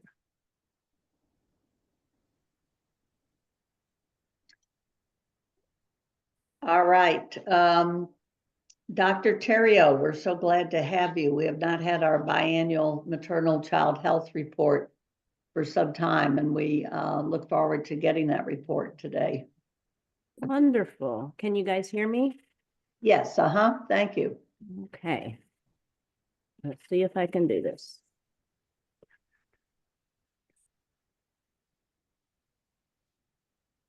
All right, now can you see the slides? Yeah, there we go. Very good. Okay. Well, this is the biannual report. It's timely because we have all of the reports, like our maternal mortality review report and different things like that come out at the end of the year. And so I was able to, get all of those and put it together for you guys. So real briefly, we're going to talk some about our report, our Kentucky Maternal Mortality Review Report, a little bit about the America's Health Rankings specifically for women and children, the March of Dimes report, and then something I'm not sure if you guys have heard of before, but PRAM survey, which is something we participate in through our public health department, and then some current things that we're doing in the department.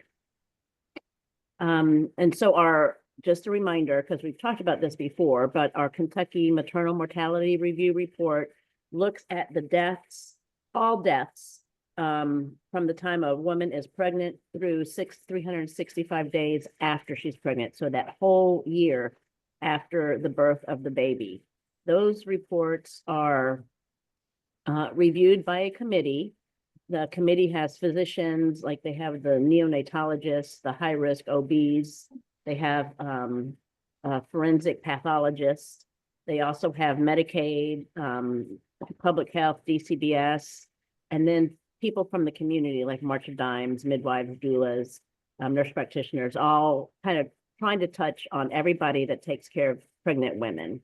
And so we have those, or that committee review every single case, and it's in great detail. It's not just the medical record.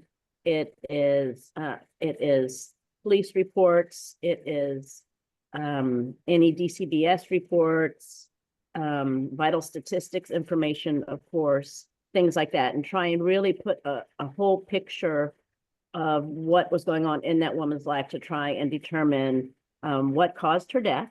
Was it pregnancy related or just associated? And if we could do anything to prevent it, basically. The pregnancy related deaths are the deaths that happen because of the pregnancy. So maybe a postpartum hemorrhage, for example, or something, that would not have otherwise happened if she wasn't pregnant.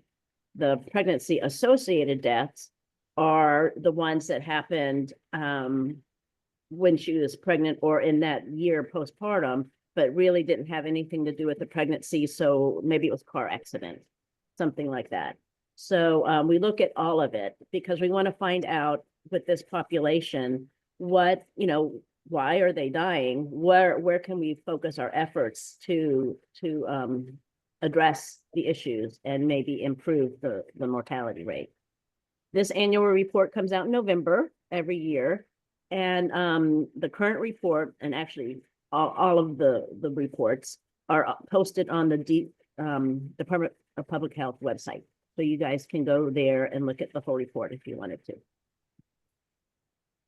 This is a slide from the current report, and you can see we're behind a little bit because it takes so long to abstract those charts. So you'll see some 2020 data, but you'll also see some 2021 data. We can look at the 2021 data as far as vital statistics, like the information on the death certificates, but the whole abstraction takes a while, so it's a couple years behind. But this is a graph of the number of pregnancy-related deaths that happened in these last 4 years, ending in 2020. And so there were only, for example, in 2020, 11 pregnancy-related deaths. And that rate is 21.2 per 100,000. And we separated out because some of the national, rates go by pregnancy-related. So that's why we separated out.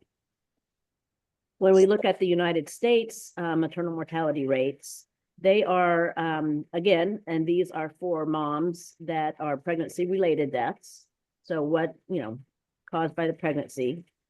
When you look at 2020, we'll just try and guesstimate it there. That looks like about 23 per 100,000. So our number of 21 per 100,000 was a little bit less. But I put this slide in there because you can see this big jump, and those were COVID, that was COVID. And then when you start going back down in 2022, there were 22.3 per 100,000, and then 2023 had 18.6 per 100,000. So it's still higher than the left side of the graph, but it's coming back down. I just wanted to show that big jump because of COVID. Now back to our report. These are the deaths from all causes. So it's the related deaths and the associated deaths. So this is looking at, all of the deaths in that time period for these women in the different years. So in 2021, you can see there were 75 total deaths in this population, and that gave us an overall rate of 143.6 per 100,000. And you're saying, wow, that's a big difference. We only had 11 deaths from a pregnancy-related cause. So all these other things are happening during that same time period, but they're not pregnancy-related. So what's causing them? Pulling out the accidental deaths that were due to drug overdose, most of them were due to drug overdose. So 73.9% of our accidental deaths due to drug overdose. And that's a lot. And you can see that's going up. Hopefully, we'll see in the next couple of years I always say this, hopefully it's gonna go back down. But you can see as far as the accidental deaths, a lot of them, almost 3 out of 4 are caused by the of a unintentional drug overdose. When we look at the or the death certificates, you either have a death from natural causes like a hemorrhage or a stroke or something like that. You have an accidental death. And that could be a car accident too. And then you have suicide and homicide. And then I guess there's a category for you can't tell. So so these are just looking at those accidental deaths. And then just to show you where these deaths are happening, and this again is from our report in November, they're happening all over the state. So nobody is really shielded from that. And the larger population centers have the more deaths. So, Bluegrass area, Kipta, and then Northern Kentucky, right outside of Cincinnati, have the highest number of overall deaths. And so just to summarize that report, 90% of our maternal deaths were deemed to be preventable. 90%. Only 17% of the deaths were actually pregnancy related. And this is looking at the 5 years from 2017 to 2021. Only 17% were pregnancy related. 58% of those maternal deaths occurred 43 days to a year after the end of the pregnancy. And so these are those late maternal deaths. So it's so wonderful that we can cover moms, up to a year postpartum, because most of the deaths are happening in that time period after 6 weeks. Almost 3/4 of the moms had Medicaid as their health care. And then when we put all those 5 years together, right at half of the deaths had substance use as a contributing factor. So we can kind of see what we need to look at to try and make a difference. So half, or 51% of all deaths had substance use. Now, switching gears a little bit, we're going to look at the America's Health Rankings for children, women and children. So we're ranked 41st for overall America's Health Rankings when they break it down to looking at just women and children's report. And the first thing you see is this map, and you can see that the healthiest states are kind of Minnesota and in the Northeast. The least healthy states are mostly in the South, but then you include West Virginia. And you think, my first thing was, yay, we're not on there. Woohoo! And I mentioned this to one of my friends. It's like, oh yeah, we weren't on the top, and actually we were 44th. So we were 44th. So I was happy. It was like, yay, we're 44th. And they were like, why are you happy? That's, out of 50, that's really bad. And it's like, oh yeah, it is really bad. And so so anyway, I guess we just have to keep that in mind, or I have to keep that in mind that, I'm glad we're not on this list, but 44 is not, we can do a lot better than that. When they look at that, when the America's Health Rankings they look at different things to try and come up with this score. One of the things they look at is adequate prenatal care. So are moms getting prenatal care before 5 months of pregnancy, and are they having at least 5 to 6 visits of prenatal care before the baby's born? So our rate in Kentucky is 79.3%, which is pretty good. The national rate is 74.9%. So we are actually better than the national rate in adequate prenatal care. Now, we're not hitting the Healthy People 2030 target, which is 80.5%, but we're really close. And so I'm feeling good about this. Again, looking at this, we have a long way to go because we still have maternal care deserts in our state. And so, getting to a prenatal care visit, even if you have to drive a long way, you can plan for it. It's not an emergency. You can get there versus something happening and you're still 2 hours away, from help. So doesn't mean we don't have deserts, but it means we are doing a good job of trying to get our moms to prenatal care. And it could get better. We have to get better. But it's moving in the right direction. The other thing they look at, or one of the other things, is the low risk cesarean deliveries. So low risk meaning It's mom's first time pregnancy. It's only one baby, so you're not having twins or triplets. It's a term pregnancy, so full term, and then the baby is head down, so they're not breech. So if a mom comes in, first baby, head down, full term, and one baby, then and they have a cesarean delivery, then we call that low risk cesarean delivery. Why did that happen? Our rate in Kentucky is 27.3%. The national is 26.3. Obviously, we want to get that our rate lower. So almost 30% of moms, when they come in for a low risk first time delivery, are getting a C-section. The healthy people 2030 target is 23%, 23.6%. So we have a kind of a long way to go for that. And you guys know, if you have a C-section, you increase your risk of death because of, hemorrhaging and other things that obviously go on with a major surgery. And most of the time, the mom is kind of doomed to having a C-section for the rest of her pregnancies, if that happens. So our overall C-section rate in the state is 37%. So a third of our moms, a little bit more than a third of our moms every year give birth by cesarean, which is a lot. So we need to decrease that. Now we go to the March of Dimes. They do a scorecard every year. And I guess because it's like a report card, they give us a grade, and we got a D-. And part of that is looking at mom stuff, but it's also looking at the babies. So if you have a healthy mom, you're going to have a healthy baby, and vice versa. So we got a D- for our preterm birth grade. Little quick caveat, the whole country as a whole got a D. And I don't think I think there were one or two states that got an A, but we got a D-. One of the things they look at is the preterm birth rate. Our rate is 11.3%, and you can see that really hasn't changed over the last 10 years. With all this, technology and knowledge and care and whatnot, it still hasn't changed. The national rate is 10.4%, and so we are quite above that.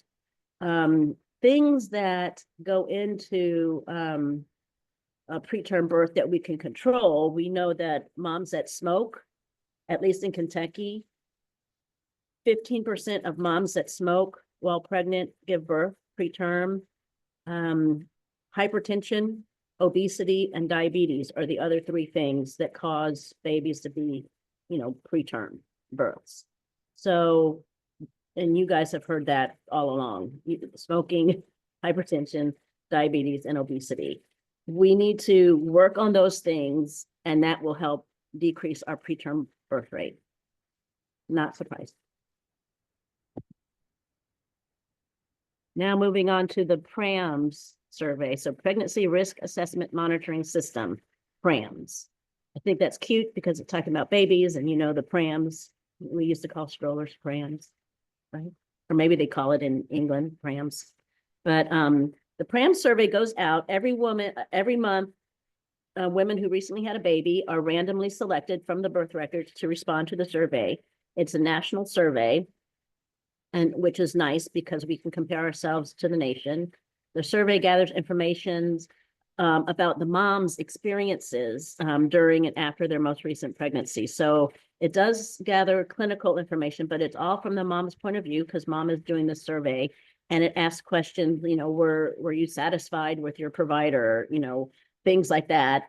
Also asks SDOH questions, about adequacy of housing, adequacy of food. Maybe you have a house but no electricity. It asks about that, different things. So it really gives us a nice view of the moms in the state. And it's important that we participate in the survey. Not all states do, but I think 46 states out of the 50 do. And it really helps us have an idea of what is, what things from the mom's point of view. Other than if we don't get the mom's point of view, we just have, claims data and things like that to try and guess what's happening. but this is really good. It's actually a telephone and a written survey, and then this year they're going to do an online survey so moms can do it. And this is just a few of the questions that I took out and put on here that have to do with depression. So, and then, you know, since your baby was born, how often have you had little interest or little pleasure in doing things? So it asks some questions like that. Were you diagnosed with depression? If so, did you get counseling? Did you get medication? And it gives us an idea. Again, if we don't have the survey, we're guessing because we're just pulling claims. So I looked at some of the questions from our most recent PRAMS survey, which was the 2024 survey. And so did the provider screen for depression or anxiety after the pregnancy? And 78% of the moms said yes, which is good because when we pull our claims, we get a lower number. And that tells me, now, of course, we're just guessing, but that tells me more people are screening than are billing for the screen. So, you know, does that make sense? So I say, okay, 78% are being screened, which is really unfortunate that 21% are not being screened. And a lot of literature out there says 1 in 9 women experience postpartum depression. And that's not just, oh, I'm sleep deprived, I'm tired, you know, of course I'm irritable. That's actual depression. And so, you know, we need to screen everybody to find those moms. Another question they ask is, since your baby was born, has your provider told you that you had depression? Now, of course, the only reason or the only way, you know, a pediatrician or an OB can tell that is by a screening tool. So 14% of the moms said, yes, my provider said I had depression. Of those moms that the provider said they had depression, how many got counseling? 43%. Okay. How many got medication for depression? 60%. Okay. Well, maybe the OB is giving, you know, some medicine for the depression. Maybe that's the difference between the two.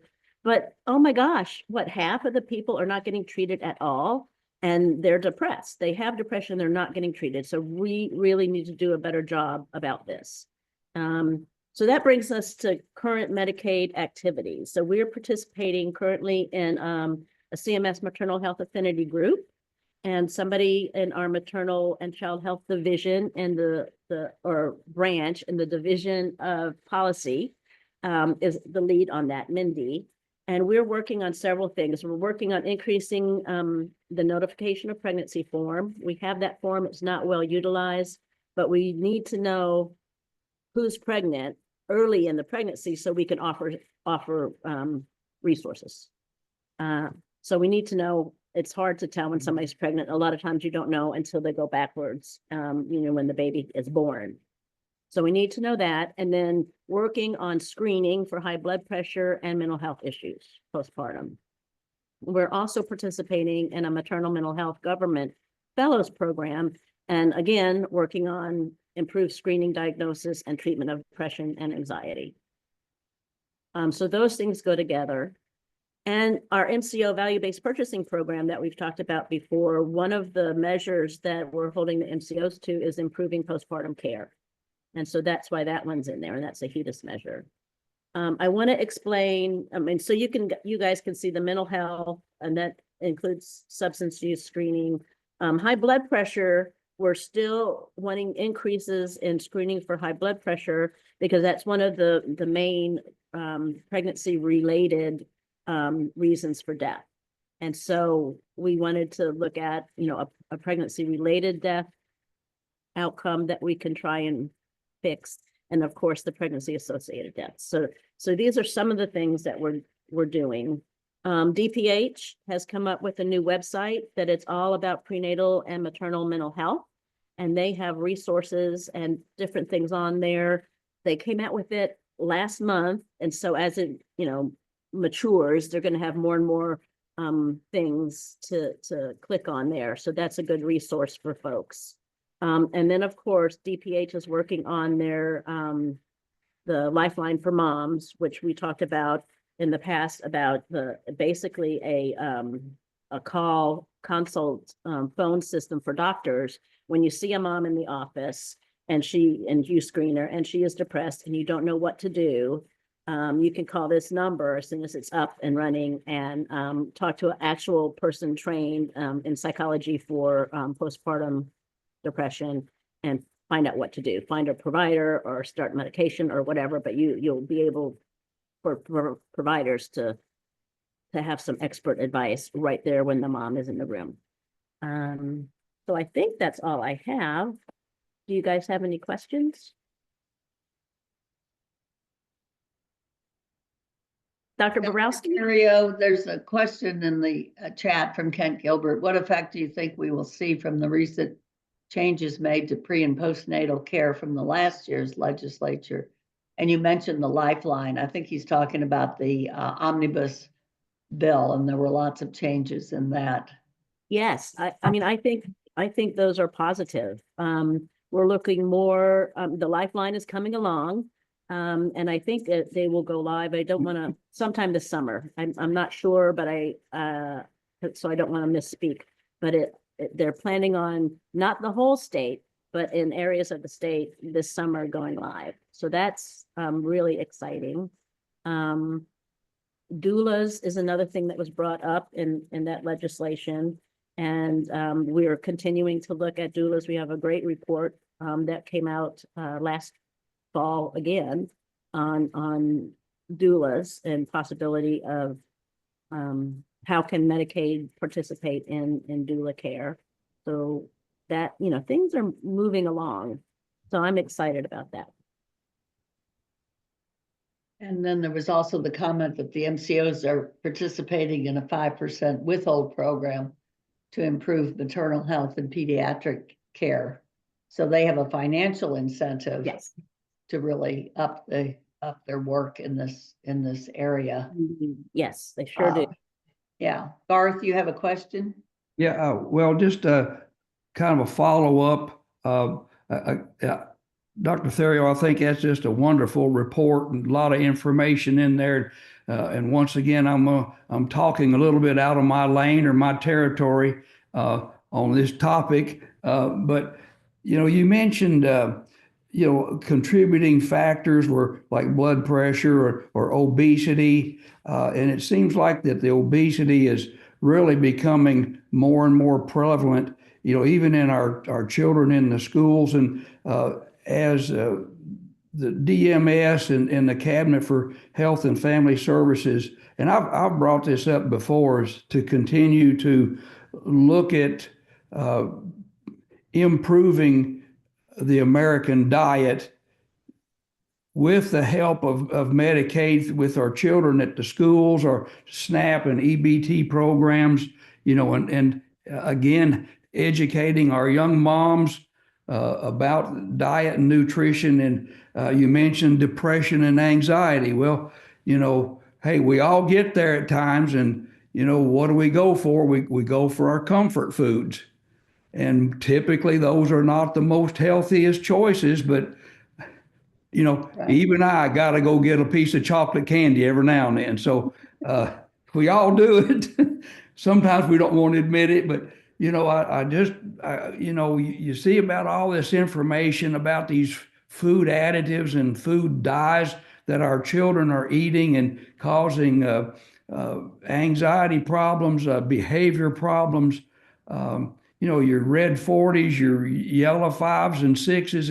And it just seems like within 2 months, the food industry has changed the names of those food color additives.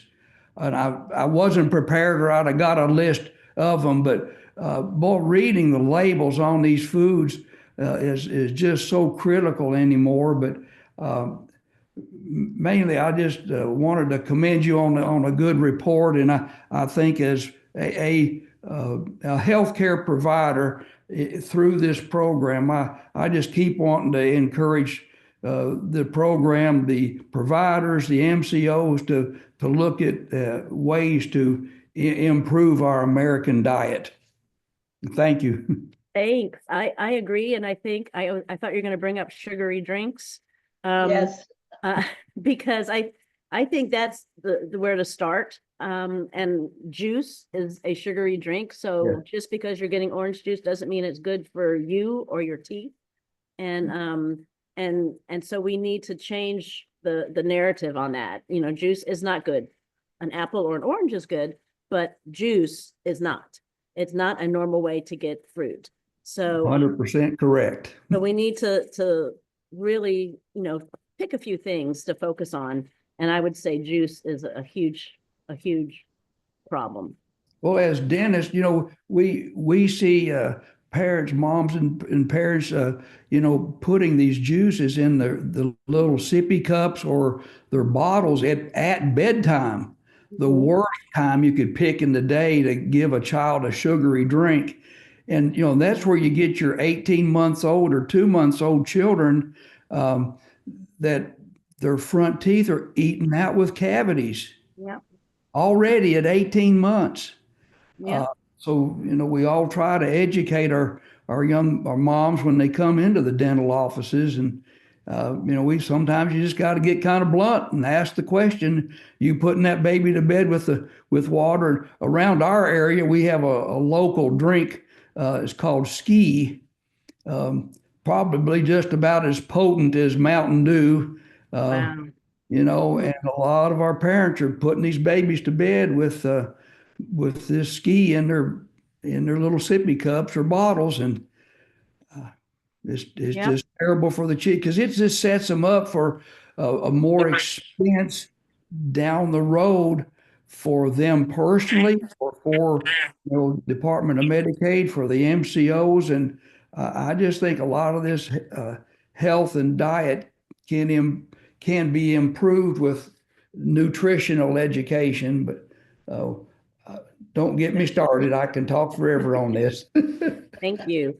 Dr. Gupta? Dr. Bobrowski, I'm with you. And Dr. Terry, that was such a good presentation. Thank you. It really lays out everything so nicely. I'm looking forward to seeing what the next 5 years shows with the other changes that have happened in the last couple of years. I'm wondering if the MCOs, I mean, it seems like, you know, the key is prevention. And do the MCOs provide, like, are there any programs that they're doing right now to target like early pregnant women to teach them about these things? Like, you know, you don't want your baby to be born preterm. These are the reasons why you don't want them to be preterm. These are the things that can help prevent. I mean, you laid out, you know, 4 things right there. And like maybe providing like nutrition classes or even like a cooking class. I don't, is anything like that going on right now? All of the MCOs have high risk pregnancy programs for case management. So that's, and if you're obese, you would be high risk. So that would be in there. But you're right. I think some, a little bit more for non high risk patients would be helpful. And then other MCOs have apps that that their patients get access to that kind of talks about, you know, this month in pregnancy, blah, blah, blah. Things like that will, you know, alert the mom to what's normal, what's not normal, what they can do to be healthy, you know, walking, nutritious foods, things like that. Right. Did I see a question? Another question? Dr. Theriault, I was just gonna respond in terms of, from a United Healthcare perspective, we have a program, Healthy First Steps, similar to what Dr. Theriault alluded to. And so it's both educational and then combines incentives for when moms are doing things like going to their prenatal care. So we try to use the app for education, but also to direct to make sure they're engaging with clinicians throughout the duration of their pregnancy. And you're absolutely right. Part of the trick is making sure we know that the member is pregnant early, so we can engage them in that kind of programming and support. Thank you. All right. Well, Dr. Theriault, this is always a topic of great interest to us, of course, and the data is great. So we will look forward to, I guess, after the report comes out in, did you say November? Yes. New report data will come out. So if you're ready at the November MAC for that report, or else we'll do it in January following that. So thank you so much. This is really, really helpful. Thank you. So a perennial topic, and I think this is again, you, Deputy Commissioner Cecil, on unwinding Medicaid flexibility status of children. Yes, and once again, I do have a presentation, a couple of slides to walk through. Let me share that. Okay. Wanted to start with talking about the flexibilities. As most of you may recall, we have been allowed to maintain our flexibilities as we started unwinding the public health emergency and restarted renewals. And we're able to keep those in place until June 30th, 2025. So that will quickly approach as things do when it comes to Medicaid. We are going to be launching a campaign around the end of several of those flexibilities because we feel like they really impact members. One being child renewals extensions. So up until June 30th, 2025, we've been allowed to automatically extend a child's renewal for 12 months. That will end starting with children who are scheduled to renew in July. So from July on, children will actually have to go through that redetermination or renewal process.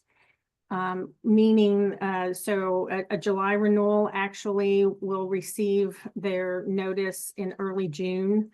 Whether or not they've been able to go through an automatic renewal, because we can still do that if we have enough information from the databases that we ping that to be able to determine them eligible.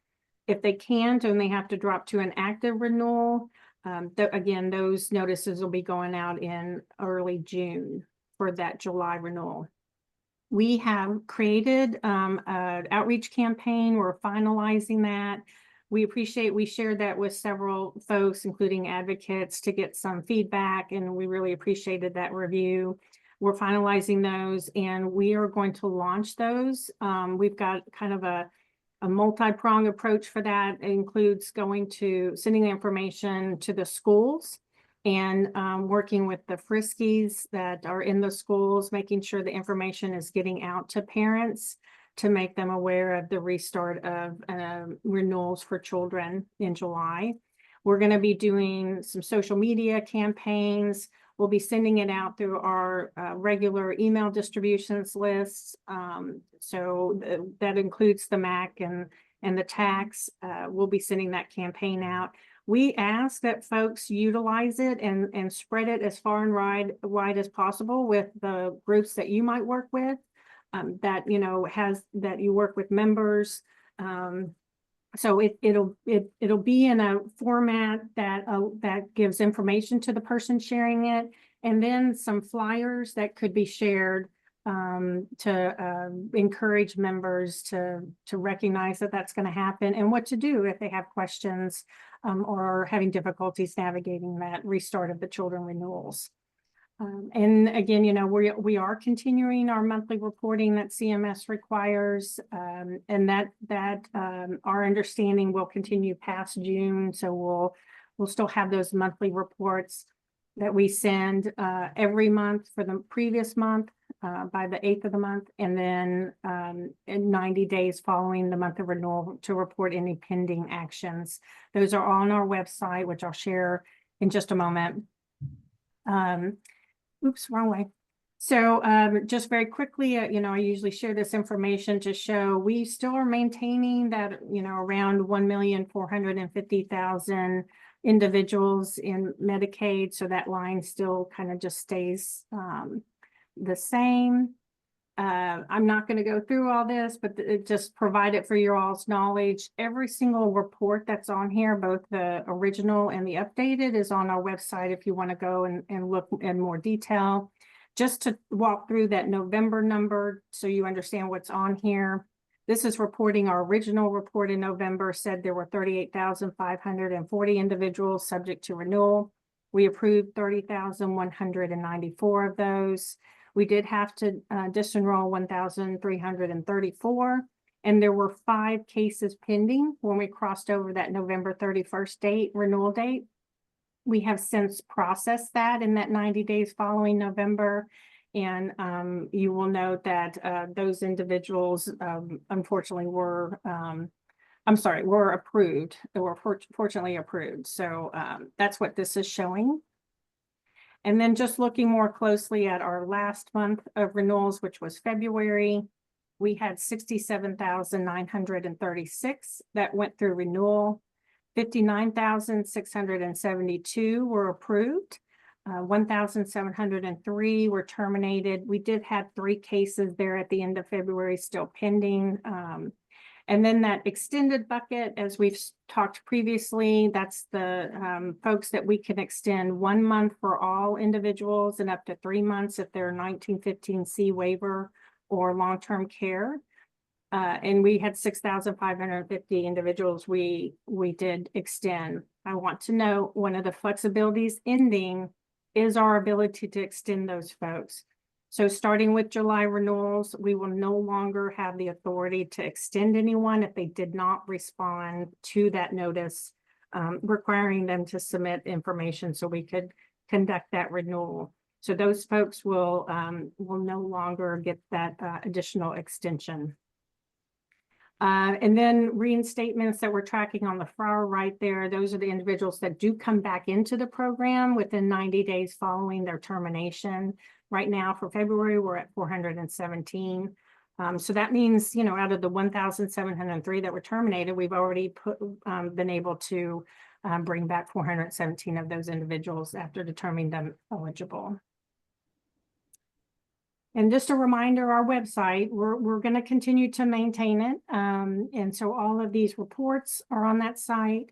We are still having a monthly virtual forum that is every third Thursday at 11 a.m. Eastern time. Those are recorded and posted on those on this website. And we still maintain a bunch of different provider information that you could pull down, and flyers and informational bulletins you could post in your offices, or advocates or families can share to help members understand how they can navigate the renewal process. So that's all I have for the renewal update. Thank you, Veronica. That's always helpful to get. We did have a question from Dr. Wright about, will anything change with 1915C waiver recipients with renewals? I'm not sure. Eric, do you want to expand on that question? Yeah, so I mean, currently we utilize the process of working with case managers and our the community mental health agencies, 7 counties in the Louisville area as big parts of that process. Is that going to be the same process, or is there going to be changes? No change to that. Okay, perfect. Thank you for that question. Yep. Yeah, and Amy Stade asked, there's been well-documented issues with Social Security affecting waiver eligibility due to systems issues, not lack of response. Will you still be able to extend eligibility for those affected by these issues? I think that's a very individual specific issue, because it depends on where the person is on the navigating that Social Security. So right now, depending on what their category is, some folks do get additional up to 4 months to go through that Social Security. That doesn't change. So anything that we are doing related to somebody who is navigating the Social Security application process doesn't change with this. That wasn't a flexibility. Yeah. Has there been any discussion with the cabinet, with the Fed side of the Social Security Administration? We're hearing some rumblings on some social media channels, particularly related to April 1st, that there's going to be obviously this required in-person appointments with individuals to ensure that they are qualifying for Social Security. So for example, an adult child who receives supplemental security income. And obviously there's some logistical things that are putting some challenges in place. Has there been any discussion about that? And what can you give any insight about that at all? It's a great question. And again, I think one of those where we're a little, unfortunately, we're at the mercy of what the federal government's doing and don't really have any control over it. We have tried to improve our communication and relationship with the Social Security Administration, the local offices.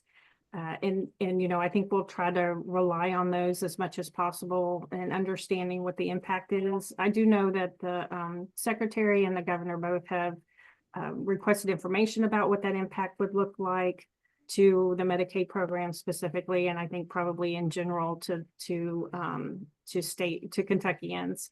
But I think we're much like you all, just sort of watching to see what's going to happen, and then we'll have to do our best to try to adjust. Obviously, our goal, as you all know, is we want to keep people covered, and so we're going to do our best to help navigate that. Well, and it's scary if they, as is happening in so many of the federal offices, if they keep reducing staff, that communication gets tougher and tougher. There are fewer people. There's less, historical knowledge there, all of those kinds of things, which I think is scary as well. Yeah, Did you have another question, Eric? Well, I was going to ask, and so in that circumstance, I often get messages because I tend to represent a much broader group of individuals through social media that have intellectual and developmental disabilities, particularly adults. I received a question about this yesterday from someone from Down Syndrome of Louisville who's receiving some information about this. I guess what's the due process then if they are having problems navigating Social Security and getting into meet, and is there a procedure that you would recommend, Veronica, to ensure that we get them to maintain that coverage while they're working through these difficulties? A great question. I don't know if I have an answer for it today, and happy to take that back and see what we could do to provide some education around it. I think, what we have tried to do, and this goes back, I think, to the question asking about, Social Security, if someone is applying for Social Security disability and they're kind of in this waiting period, what happens to them?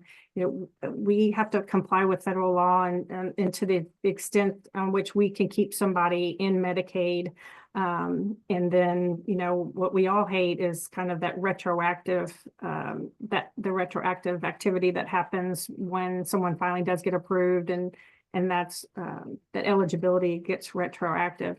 But let us take that back, Dr. Wright, and see what we can. And add to that potential loss of waiver. That's a big issue with parents. Is so you as a parent of 2 children with special needs, we rely heavily upon the services and supports we received them from the waiver. And if it was ever a point where we lost a waiver due to some type of administrative situation, who and how could help us through that process? Is it the ombudsman's office? Is it going to be through, the commissioner's office, or is it going to be through another channel? I think we just really want to have some type of, like, if I could take that information and say, here's your steps in the event this happens, that would be something that would be very helpful. Thank you. Sure. And I see Dr. Hoffman. Yeah, I think we can. And we'll take that back. Yeah, we can take that back. All right. Understand.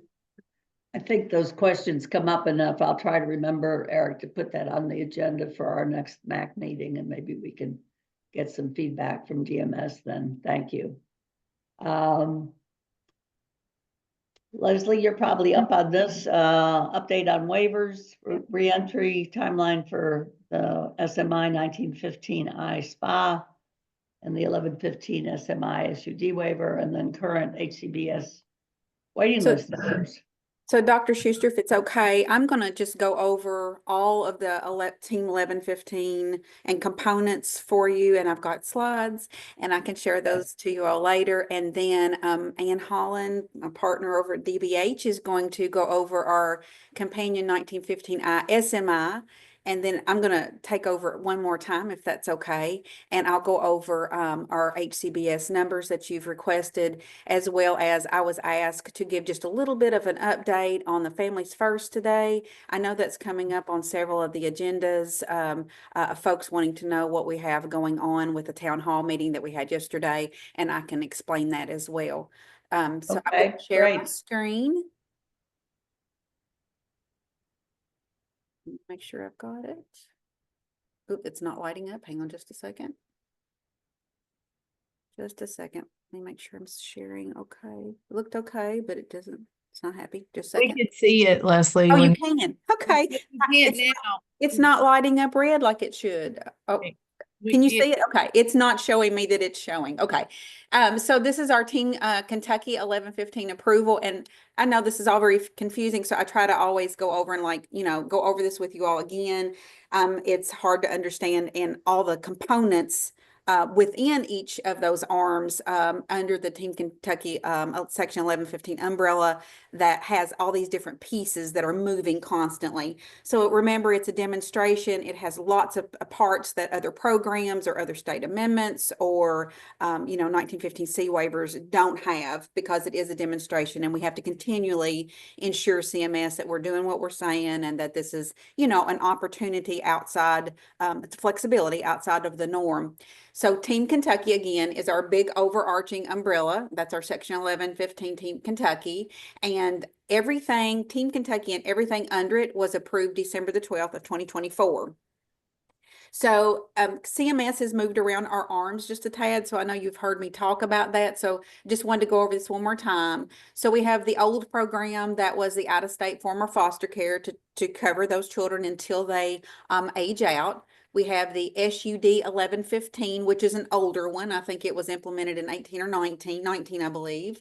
Then we have the reentry 1115. The reentry for incarcerated members also includes a component, what we're calling CAA, which is the Consolidated Appropriations Act. And I'll show you just in a minute. We've now branded that. Also, we have the Serious Mental Illness 1115, and that has a companion that Ann will talk about, a 1915I companion to go along with it. And then CMS broke out that recuperative care, and they are now calling it a health-related social needs arm. So we've got that. And then the Recovery Residential Support Services, RRSS, CMS moved that under our SUD opportunity. Now we will have another opportunity, and I think they're going to tag it off of the 1115 larger demonstration that allow for reentry to maybe utilize some of those RRSS services in the future. So I'll let you know more about that. I feel like I talk in acronyms and numbers. I'm so very sorry. One more thing I just wanted to mention here.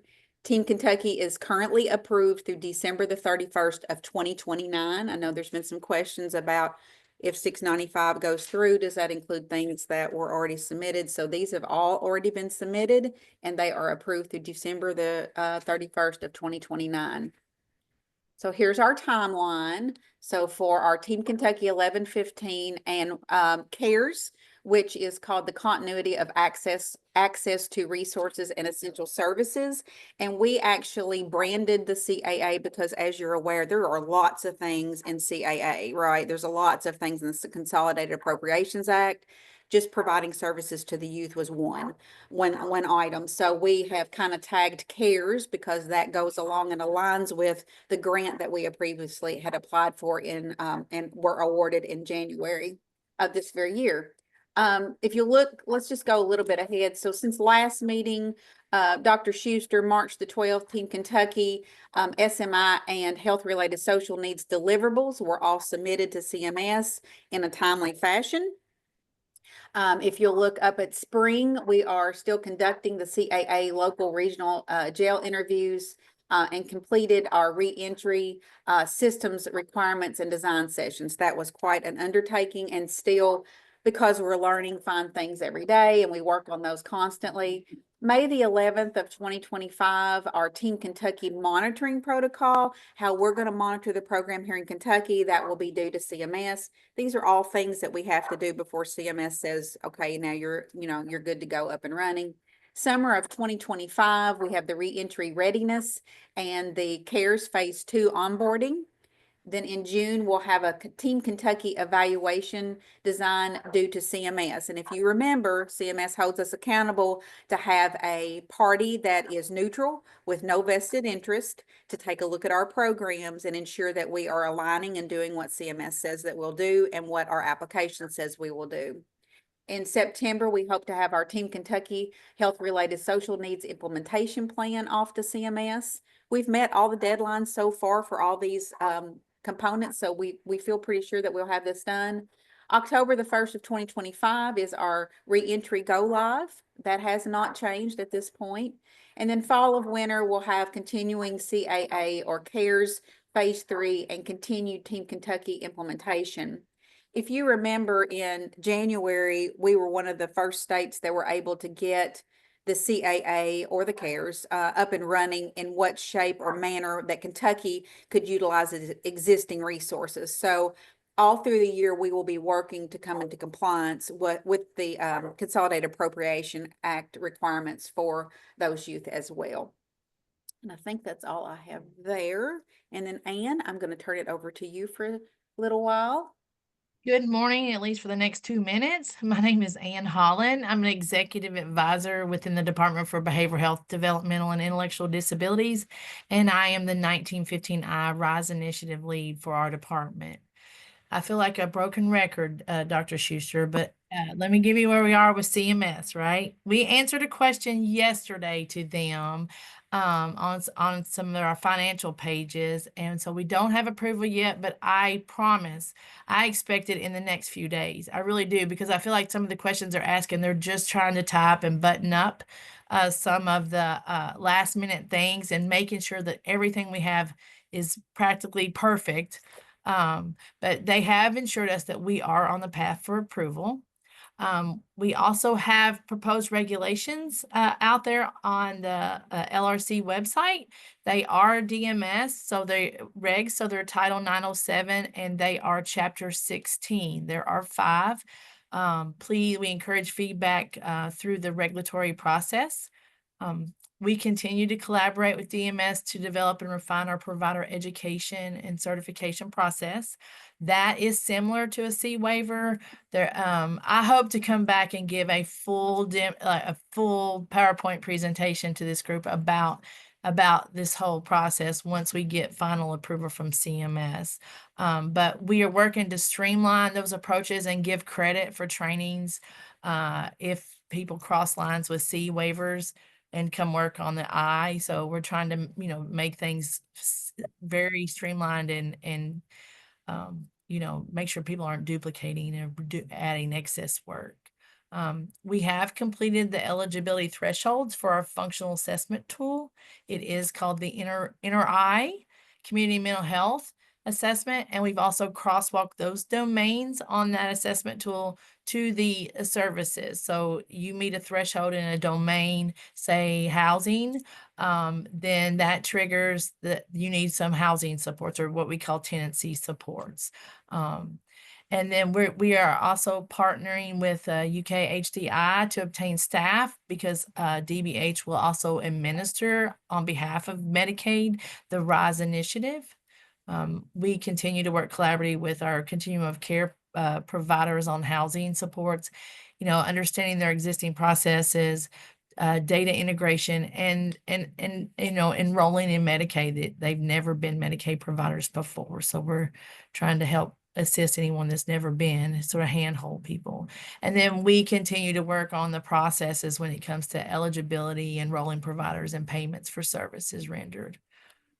So I will turn that back to Dr. Hoffman. She may have a few more things she might want to add. Thank you. All right, Ann, I just want to say that we're going to have a hell of a party once this thing gets approved. So I am ready, let me tell you. And we have been waiting and waiting and waiting. So yeah. And I've got the pedal to the floor right now. All right. Letting grass grow under my feet. I know it's coming. Okay. So we're going to get it. We're going to get it. Dr. Schuster, as you're aware, we've talked about this a couple of times, in order to keep us as close on track as our timeline, we're doing all that we can. Ann and I are partnering on daily conversations about how how and what we might have to do, you know, some manual processes until we get everything into place. Right. It's been quite an adventure. So I told Ann this morning, we're going to get this. I sound like the governor. I was saying we're going to get there together. So anyway, we're very excited about the opportunity. For the HCBS wait list, and I am going to put that in the chat, as well as some additional information related to Families First in the chat there. The current waiting list right now is 3,578 for the HCBS waiver, 9,355 for Michelle P waiver, and 3,581 for the SCL waiver. If you look at those and you say, okay, that's around 16, something like that. The unduplicated members, when you take out members that are already on a waiver, but they're on another waiting list, or if they're on 2 waiting lists, those kinds of things, it narrows it down to 14,509. I know that's not quite a huge difference, but there is always an unduplicated number.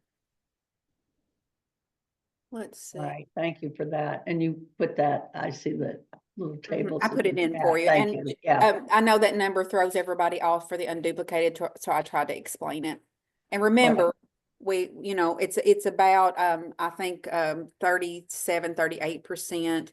We have a high number of individuals that, I want to say it's like 73, but don't quote me on that have access already to state plan services while they're waiting, those kinds of things. Let's see. And I was asked, if you don't mind, just real quick, and I'm going to later send you more information. And I did put in the chat about the Families First information on the Secretary's website. So you can, that's just a small snippet of what Family First is about. But I was asked to give kind of a high level overview this morning. We did, as you remember, in the last budget for state fiscal year 26, it included a child's waiver. And as you may have remembered that I have mentioned before, this has become a much larger and exciting opportunity for our cabinet to partner with sister agencies and even those folks outside of our cabinet on a transformative initiative from our cabinet. So Family First is kind of being looked at as our future for children and youth.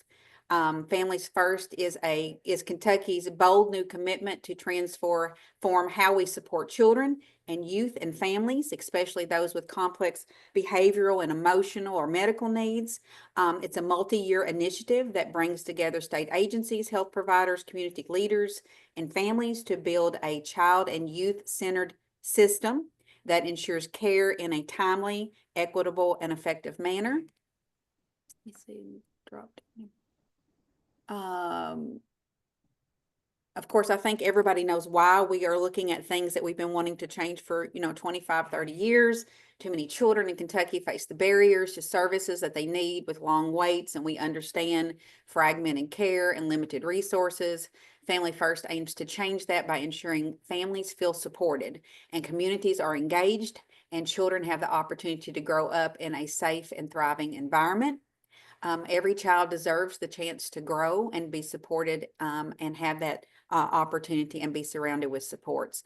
Families First is about meeting the care, dignity, and the lasting support when it matters the most. Some of the general goals that we have for the Family First initiative, and remember this is the child's waiver. So I saw on one of the agendas that just came up, Dr. Schuster, they're asking about the child's waiver and also asking about the Families First. So it's the same one now.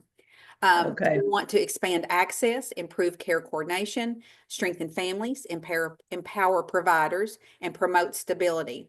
And who would benefit from this? Children and youth, foster and kinship family members, families at risk of system involvement or separation, justice-involved individuals, providers and advocates working on frontline that do care and support for youth and children and also families, behavioral health providers, community-based organizations, school and educators, and I could go on. We have a huge list of how we think that this might impact others. Families First strengthens Kentucky's children and youth services by expanding the provider network, supporting innovative service delivery models, and streamlining access to care. This initiative is rooted in family-centered care, long-term planning, and strong partnerships across the communities in Kentucky. Happy to tell you that we did have a town hall yesterday. I think our listserv had over 47,000 that went out on the listserv. Plus we had it on all of our social media platforms and our websites. We held it at the administrative office of the courts. We had a great turnout, good representation across Kentucky. We had just a little bit short, 294 members that registered, and we had 300 seats. So we were getting really close. I think we can safely say we had over 200. So this was just yesterday, and we are compiling all the numbers to make sure exactly how many, but I talked to Beth Fisher, and we do feel like we had just a little over 200 there. More opportunities to come. There will be lots of opportunities for the folks that are even on MAC here for roundtable discussions coming up April through June. I've shared the link on the Secretary's website, but I also have the PowerPoint that we used at the town hall, Dr. Schuster, and I will provide that to you through Aaron Bickers. Oh, okay. Lots more Thank to you. come on this one. Yeah, so this is exciting. This is Yeah, it is. long-awaited children's waiver. You know, for those who aren't knowledgeable about this, that we have a lot of kids that are on the HCB and the Michelle P. waiver, but they really are kind of making it fit, and we really need, and I think those populations are kids on the autism spectrum, kids who have severe emotional disturbance, and then kids with those complex medical and behavioral issues. Is that still the target population for the waiver? It's one of the populations, right? I don't think, maybe not everybody will just be on those waiting lists, of course. And, you know, we're trying to spread the word too. You already know this, through connectors in any way we can about opportunities that we have in long-term services and supports with the waivers. Right. Great. Any questions of Leslie or Ann? All right, thank you. And I'm so glad that you added Family First. We'll add that to the list going forward, Leslie. Thank you. Thank you, Dr. Schuster. All right. So we have 20 minutes and we have TAC reports. So we'll move quickly through those. The first one is the therapy TAC.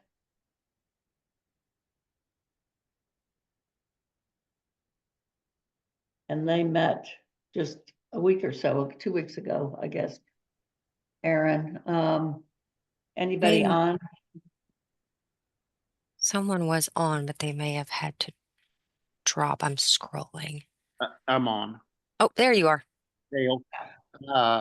Yes, we had a tech meeting a couple weeks ago, and unfortunately I was ill and did not attend that meeting. But one of the main concerns that came up during that meeting was a lot of the when a parent files for a disability for their child, and if the child has an MCO, it reverts back to straight Medicaid for that time period.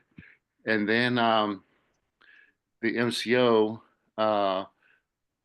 reclaims the money, pulls the money back from the provider, and the provider then has to resubmit all those claims to Medicaid, and it's an extreme financial burden on the provider. And we would like to see a system that just goes between the MCO and Medicaid, and so because the financial burden for the provider to resubmit all those claims is pretty costly. Just to submit a claim, it's through your EMR is probably $2 just to submit the claim, you know, but all the paperwork that goes with it, and it's an extreme burden on the therapy provider. So that, you know, that's OT, PT, speech. This happens too. I mean, they may pull back 6 months worth of claims and just take it back from you. and we'd like to see that occur between the MCO and Medicaid, and not involve the provider. So anyway, I submitted a request to Aaron just today, and hopefully that that will go to all of the seniors in Medicaid, and we can try to work something out. So did you do it in the form of a formal recommendation, Dale? Yes, I did it in an email to Aaron today, and I actually meant to submit it to the MAC, and didn't get that done. I apologize for that. Dr. Schuster, I can send that information to you. I checked my records. Dale, you guys did not have a quorum, so it wasn't an official recommendation, but I will still send it to all the upper management to look into this issue. Hey, Sheila and Dale. Yeah. I think this is one of those points of emphasis for the contract negotiations with the MCOs and Medicaid. Yeah, I agree. So you're saying, Barry, that the contract between DMS and the MCOs should address this issue? Yeah, and I know that our contracts with the MCOs should as well, but I think we as a MAC ought to make recommendations that Medicaid try to implement some of these, heartburn issues that we've been having with some of the MCOs. I think those contracts ought to be solidified with Medicaid and the MCOs, so it's a lot easier for them to negotiate with us. Do we need official action since the TAC didn't have a quorum? Do we need, does the MAC need, do we need to vote on that right now? I guess the contract negotiations aren't going to start. I don't know when. Yeah, let's not get into the contract piece yet. Yeah. We have been willing to forward on to DMS recommendations, even if there was not a quorum. I think we did it last meeting from the consumer TAC. So consumer rights TAC. No, I'm sorry. We usually don't send recommendations. I'm sending it as a request to be addressed versus a recommendation, since there was no quorum. Okay. So it will get to Medicaid. Ashma? I just wanted to comment that, I totally agree with this request. This is across the board with all providers and MCOs. I mean, I deal with it all the time with seeing newborns in the NICU, being paid by an MCO later to be, the money retrieved like up to 2 years later, and then having to go through the heartache of trying to refile and never getting that money. So it would be great if it could just be purely between DMS and the MCO and not including the provider in those transactions. Okay. Thank you. That's hundreds of thousands of dollars, right? I mean, absolutely. This is not chump change we're dealing with. That's unconscionable. Mm-hmm. Yeah, it is hundreds of thousands of dollars, for a therapy provider to just have recouped.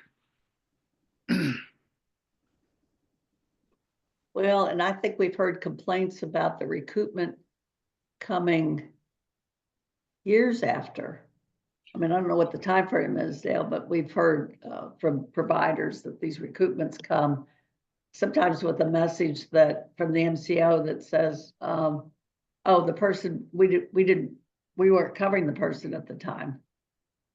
Right. They go back 3 years sometimes, and we don't have any recourse to challenge it because we can't challenge that far back. Yeah, so they could go back indefinitely, or I don't know if it's indefinitely, but it's a long time. And then the appeals process is limited for the provider, which may be a corollary issue here. Let's go on with the TAC reports. We'll come back to discussion about the contract input. Thank you, Dale. Thank you. Primary care. Good morning. Good morning. We met February 27th as noted here, and we don't have there were no recommendations from this meeting. A lot of our conversations centered around kind of what we talked about here this morning. What's going on at the federal level? How's that going to impact the state?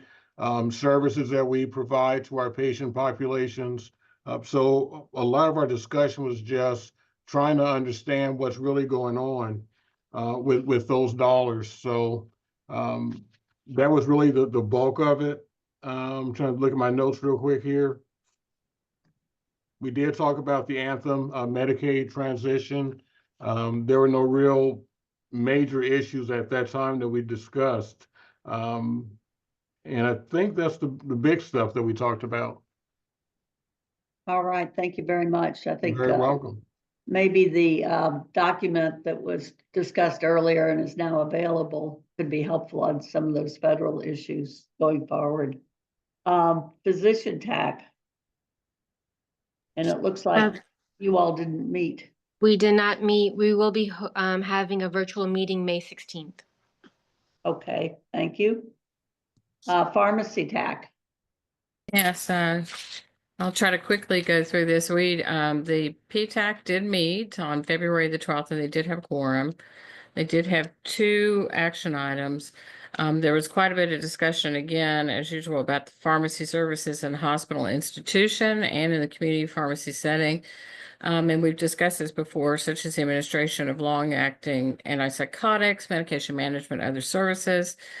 They also, again, discussed the positive impact of community health workers and the benefits that, of allowing a pharmacist to order and provide these services, as well as all pharmacist services, and the positive impact it would have on our Medicaid population. At the time of this meeting, House Bill 3 had been introduced, which would address these issues.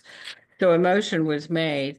A motion seconding unanimous vote was taken regarding Kentucky Department of Medicaid to support House Bill 3, which will require pharmacy reimbursement by the Cabinet for Health and Family Services or the department to seek federal approval if it is determined that such approval is necessary, and require the Cabinet to comply with KRS 205.525. They asked that the Kentucky Department of Medicaid Services work with pharmacy stakeholders to discuss or edit language. Of course, although House Bill 3 has not passed, Senate Joint Resolution 26 did pass and was signed by the governor, which will require DMS to provide the Legislative Research Commission with a report regarding pharmacy payment parity. So that was their first motion. The first motion, I believe that that has been submitted. There was also some discussion on Hep C treatment in Kentucky and the need to do everything possible to increase access to treatment, including providing 84-day supply of medication on the first fill. Many of these patients do have difficulty accessing medication. It is important to do everything possible to help them complete their full course of therapy.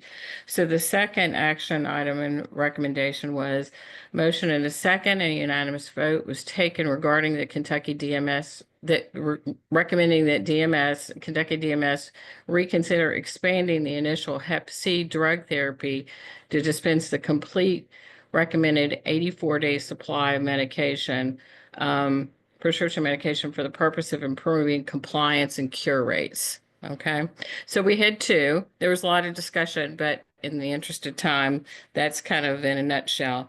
The next meeting will be on April the 9th coming up. All right, thank you very much. Thank Kathy. you. So you have 2 recommendations. Yes, basically. ma'am, and I believe both have been submitted. If not, we will make sure that those get there. I have them. Great. All right, great, thank you. Persons returning to society from incarceration. Yeah, this is Steve Shannon. We do not have any recommendations. We continue to get updates. Interesting, like the pharmacy TAC, we spent a lot of time discussing hepatitis C and treatment options. We're going to gather some data from our MCO partners about what that looks like. I think it's a real concern out of people coming out of incarceration, and we want to make sure that access to those services. And that's primarily what we talked about. And we had a report from MCOs And we did discuss House Bill 789, no update, so that's where we're at. Thank you. All right, thank you, Steve. Optometric. Yes, Steve Compton, the Optometric TAC. We met on February 6th and we had a quorum and we have a recommendation. Okay. I'll read that, and if anyone needs explanation, I'll be glad to explain afterwards.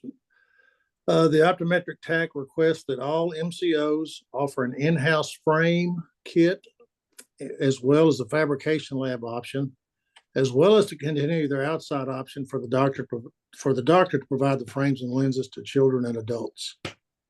And if you have questions, I'll be glad to explain where that came from. Do you have that language, Erin? I do. Okay, thank you. You want to give a two-sentence explanation, Steve? I'm not sure I followed that. Some of the MCOs don't furnish a selection of frames or offer an option, an in-house option through the MCO to obtain the eyewear for children and adults. And then that onus falls on the provider, and quite often the cost of the provider is more than the reimbursement from the MCO. So the provider just simply doesn't offer the eyewear, and those patients have to go obtain it elsewhere. And then especially the kids, they end up not getting their glasses, can't see at school, and that sort of thing. So some MCOs offer this, they have their own in-house lab, others don't. We think it would be best for the Medicaid recipients if they all offered it. That might also be a contract thing that we could look at, right? Yes. Yeah, okay, good, thank you. All right, thank you. And we will vote here shortly about the recommendations. Nursing services? Nursing services and the nursing home canceled their last meeting, All right, along with hospital. okay. Thank you. IDD, intellectual and developmental disabilities. Yes, good morning. Thank you. Doug Hoyt, I am appointed by our chair, Wayne Harvey, to give the two recommendations from our committee. We met on February the 4th. We have two recommendations to submit to the MAC. The first, and these have been submitted to Erin. The IDD TAC recommends and requests that CHFS provide a written guideline that outlines the implementation of the completed rate study to 100% implementation to include specific timeframes and implementation dates. Our second recommendation, the IDD TAC recommends and requests that CHFS provide a report at each TAC meeting addressing the following items. First, the number of involuntary terminations issued in the past 12 months, to include the number of individuals who accepted and transferred to a new provider within 30, 60, and 90 days. Secondly, the number of outstanding involuntary terminations, to include individuals who have been given a 30-day notice but are still being supported by the provider who initiated the involuntary termination, to include number of individuals who remain supported by the provider who initiated the involuntary termination after 3 months, 6 months, 9 months, and 12 or more months. And finally, third, the Michelle P. waiver, SCL waiver, and HCB waiver waitlist data. I'll be happy to answer any questions anyone might have. All right, so one is the implementation and timelines for the rate study, and the other are requests for DMS to provide you at each TAC meeting. That is correct. Pieces of information. Okay. Yes, both are recommendations for data and action to be given to the TAC at each of our meetings. Yeah. All right. Thank you very much. We will carry those forward. Nice to Thank have you. stuff. Home health.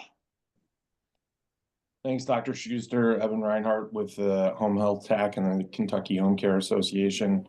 The Home Health TAC met on February 11th. We didn't have any recommendations, continue to discuss supplies, quantities, limits from the MCOs or MCEs and home health aid utilization. We've gotten some recent data on aid utilization, so we'll continue that discussion and likely have some recommendations next time. All right, great. Thank you, Evan. EMS, and I think they had to leave, right? Aaron, you have their report. He did have to drop. I bumped that to the top of your email list to read. If you give me permission, I can read. Yeah, if you could do Since that. there's no recommendations. Okay. Oh, I've got to move your face there, Dr. Schuster. Sorry about that. It says the EMS medical TAC met and discussed issues below that have occurred after the meeting and they have not had a chance to address. 2 MCOs have gone against the unanimous agreement made in December of 2024 for the EMS to use a physician certification statements in lieu of a prior authorization for EMS transport. We now have EMS services not receiving any reimbursement for Medicaid non-emergency patients transports. One MCO will not become par with those services that have been non-par or are new. They are also saying that they will only pay 50% of the Medicaid fee schedule to non-par providers. That will lower the reimbursement rate from $110 to $55 for emergency ALS transportation and $82.50 down to $41.25 for BLS emergency. A survey has been done for EMS and the average cost transportation is between $400 and $900. Public EMS service did get a new supplemental payment program from the legislator this season, but this does not cover private, not-for-profit, or hospital-based EMS. Close to 80% of non-emergency transportations are being done by services that are not eligible for the supplemental payment program. If EMS is forced to go back to the prior authorizations, we will have EMS providers who are going to refuse Medicaid transportations and hospitals throughout is going to be a negative impact, which has many downstream issues. And then it says, sorry for such a negative report. Well, it sounds like there's lots going on that's quite negative for the EMS people, which I'm sorry, but they didn't have any recommendations per se. No, ma'am, not at their last meeting. They are scheduled to meet, I believe, towards the end of April. Okay, thank you. Disparity and equity did not meet. They have not met. Their first meeting is scheduled for April. We're hoping our membership is finally starting to be filled. There were some issues not having a quorum and people not attending. Wow, okay. So we're starting to have those positions filled again. Yeah. The dental TAC. Yes, thank you. We did not have any recommendations for the MAC. We've got a few new members, but we did have a quorum. And we just, myself personally, want to just thank Commissioner Lee and all the Cabinet for Health and Family Services and DMS staff. And you've just been amazingly great to help get information to us and reports or clarifying items and issues. So I just want to personally, thank everyone for all that. But we did not have any other recommendations. Thank you. All right. Thank you, Garth.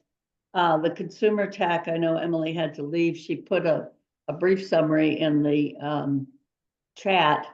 And basically, they spent their time talking about the makeup of the Beneficiary Advisory Council and House Bill 789, which we discussed at some length earlier. And then they also talked about House Bill 695 and their grave concerns, particularly about the 11th hour insert of a mandatory work requirement. They did not have any recommendations. Children's Health. And they met January 8th. They are scheduled to meet, I believe, April 8th. So no one report, no recommendations. We just don't know. And I show no recommendations in my notes. Okay. And then behavioral health met just 2 weeks ago. We had a quorum. We talked about many of the same topics that have been on the MAC agenda with updates and so forth. And we had no recommendations. So in light of the time, I will stop the report at that point.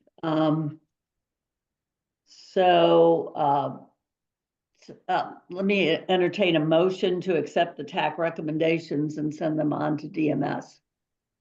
So moved. Garth, and a Second. second. Yeah. Mhm. Who was that? Kathy? Kathy, second. Yeah, thank you. All in favor signify by saying aye. Aye. And nay and abstain. Okay, we will send those on. We appreciate that. Very quickly, because we're about out of time, but I wonder, we talked earlier about MAC members sending recommendations on the contract stuff to, no, let me think. Did we talk about sending it to you, Aaron? No, that was on the work requirement waiver. I wonder if you all have recommendations for contract language for the MCOs, we have a little bit more time on that, but if you would like to forward those to me, kyadvocacy@gmail.com. You have my email address because I am in touch with you all. I would be glad to gather those, and perhaps the MAC as a MAC could make some recommendations to DMS about some improvements in the contracts with the MCOs. I don't want to, any of you could also do that, but I wonder if you are interested in the MAC gathering those like we did with the BH-TAC on the prior auth. I would be happy for you to forward any recommendations, and then we could discuss them at an upcoming MAC meeting. Would be one way to do it, because we have a little bit of time before they have to start working on that. Would that be acceptable? Is that all right with people? I think that's a great idea. Okay. So send those to me and we'll put that on the agenda going forward. Is there any new business?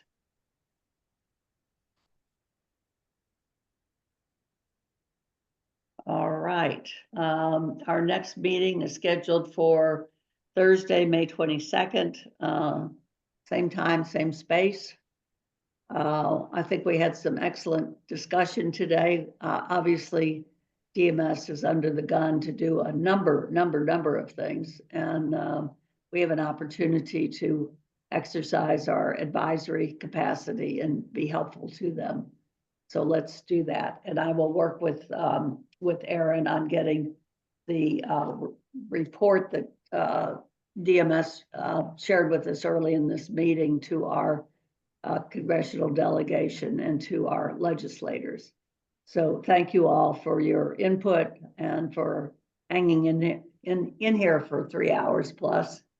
And I wish you, I guess, a happy Derby, because we won't see you until after the Derby. So happy spring and happy Derby. And thank you very much. Meeting is adjourned. Thank you, Sheila. All right. Thank you. Take care. Thanks. Thank you all. Everybody have a great afternoon. Yes, thank you. Thanks, everyone.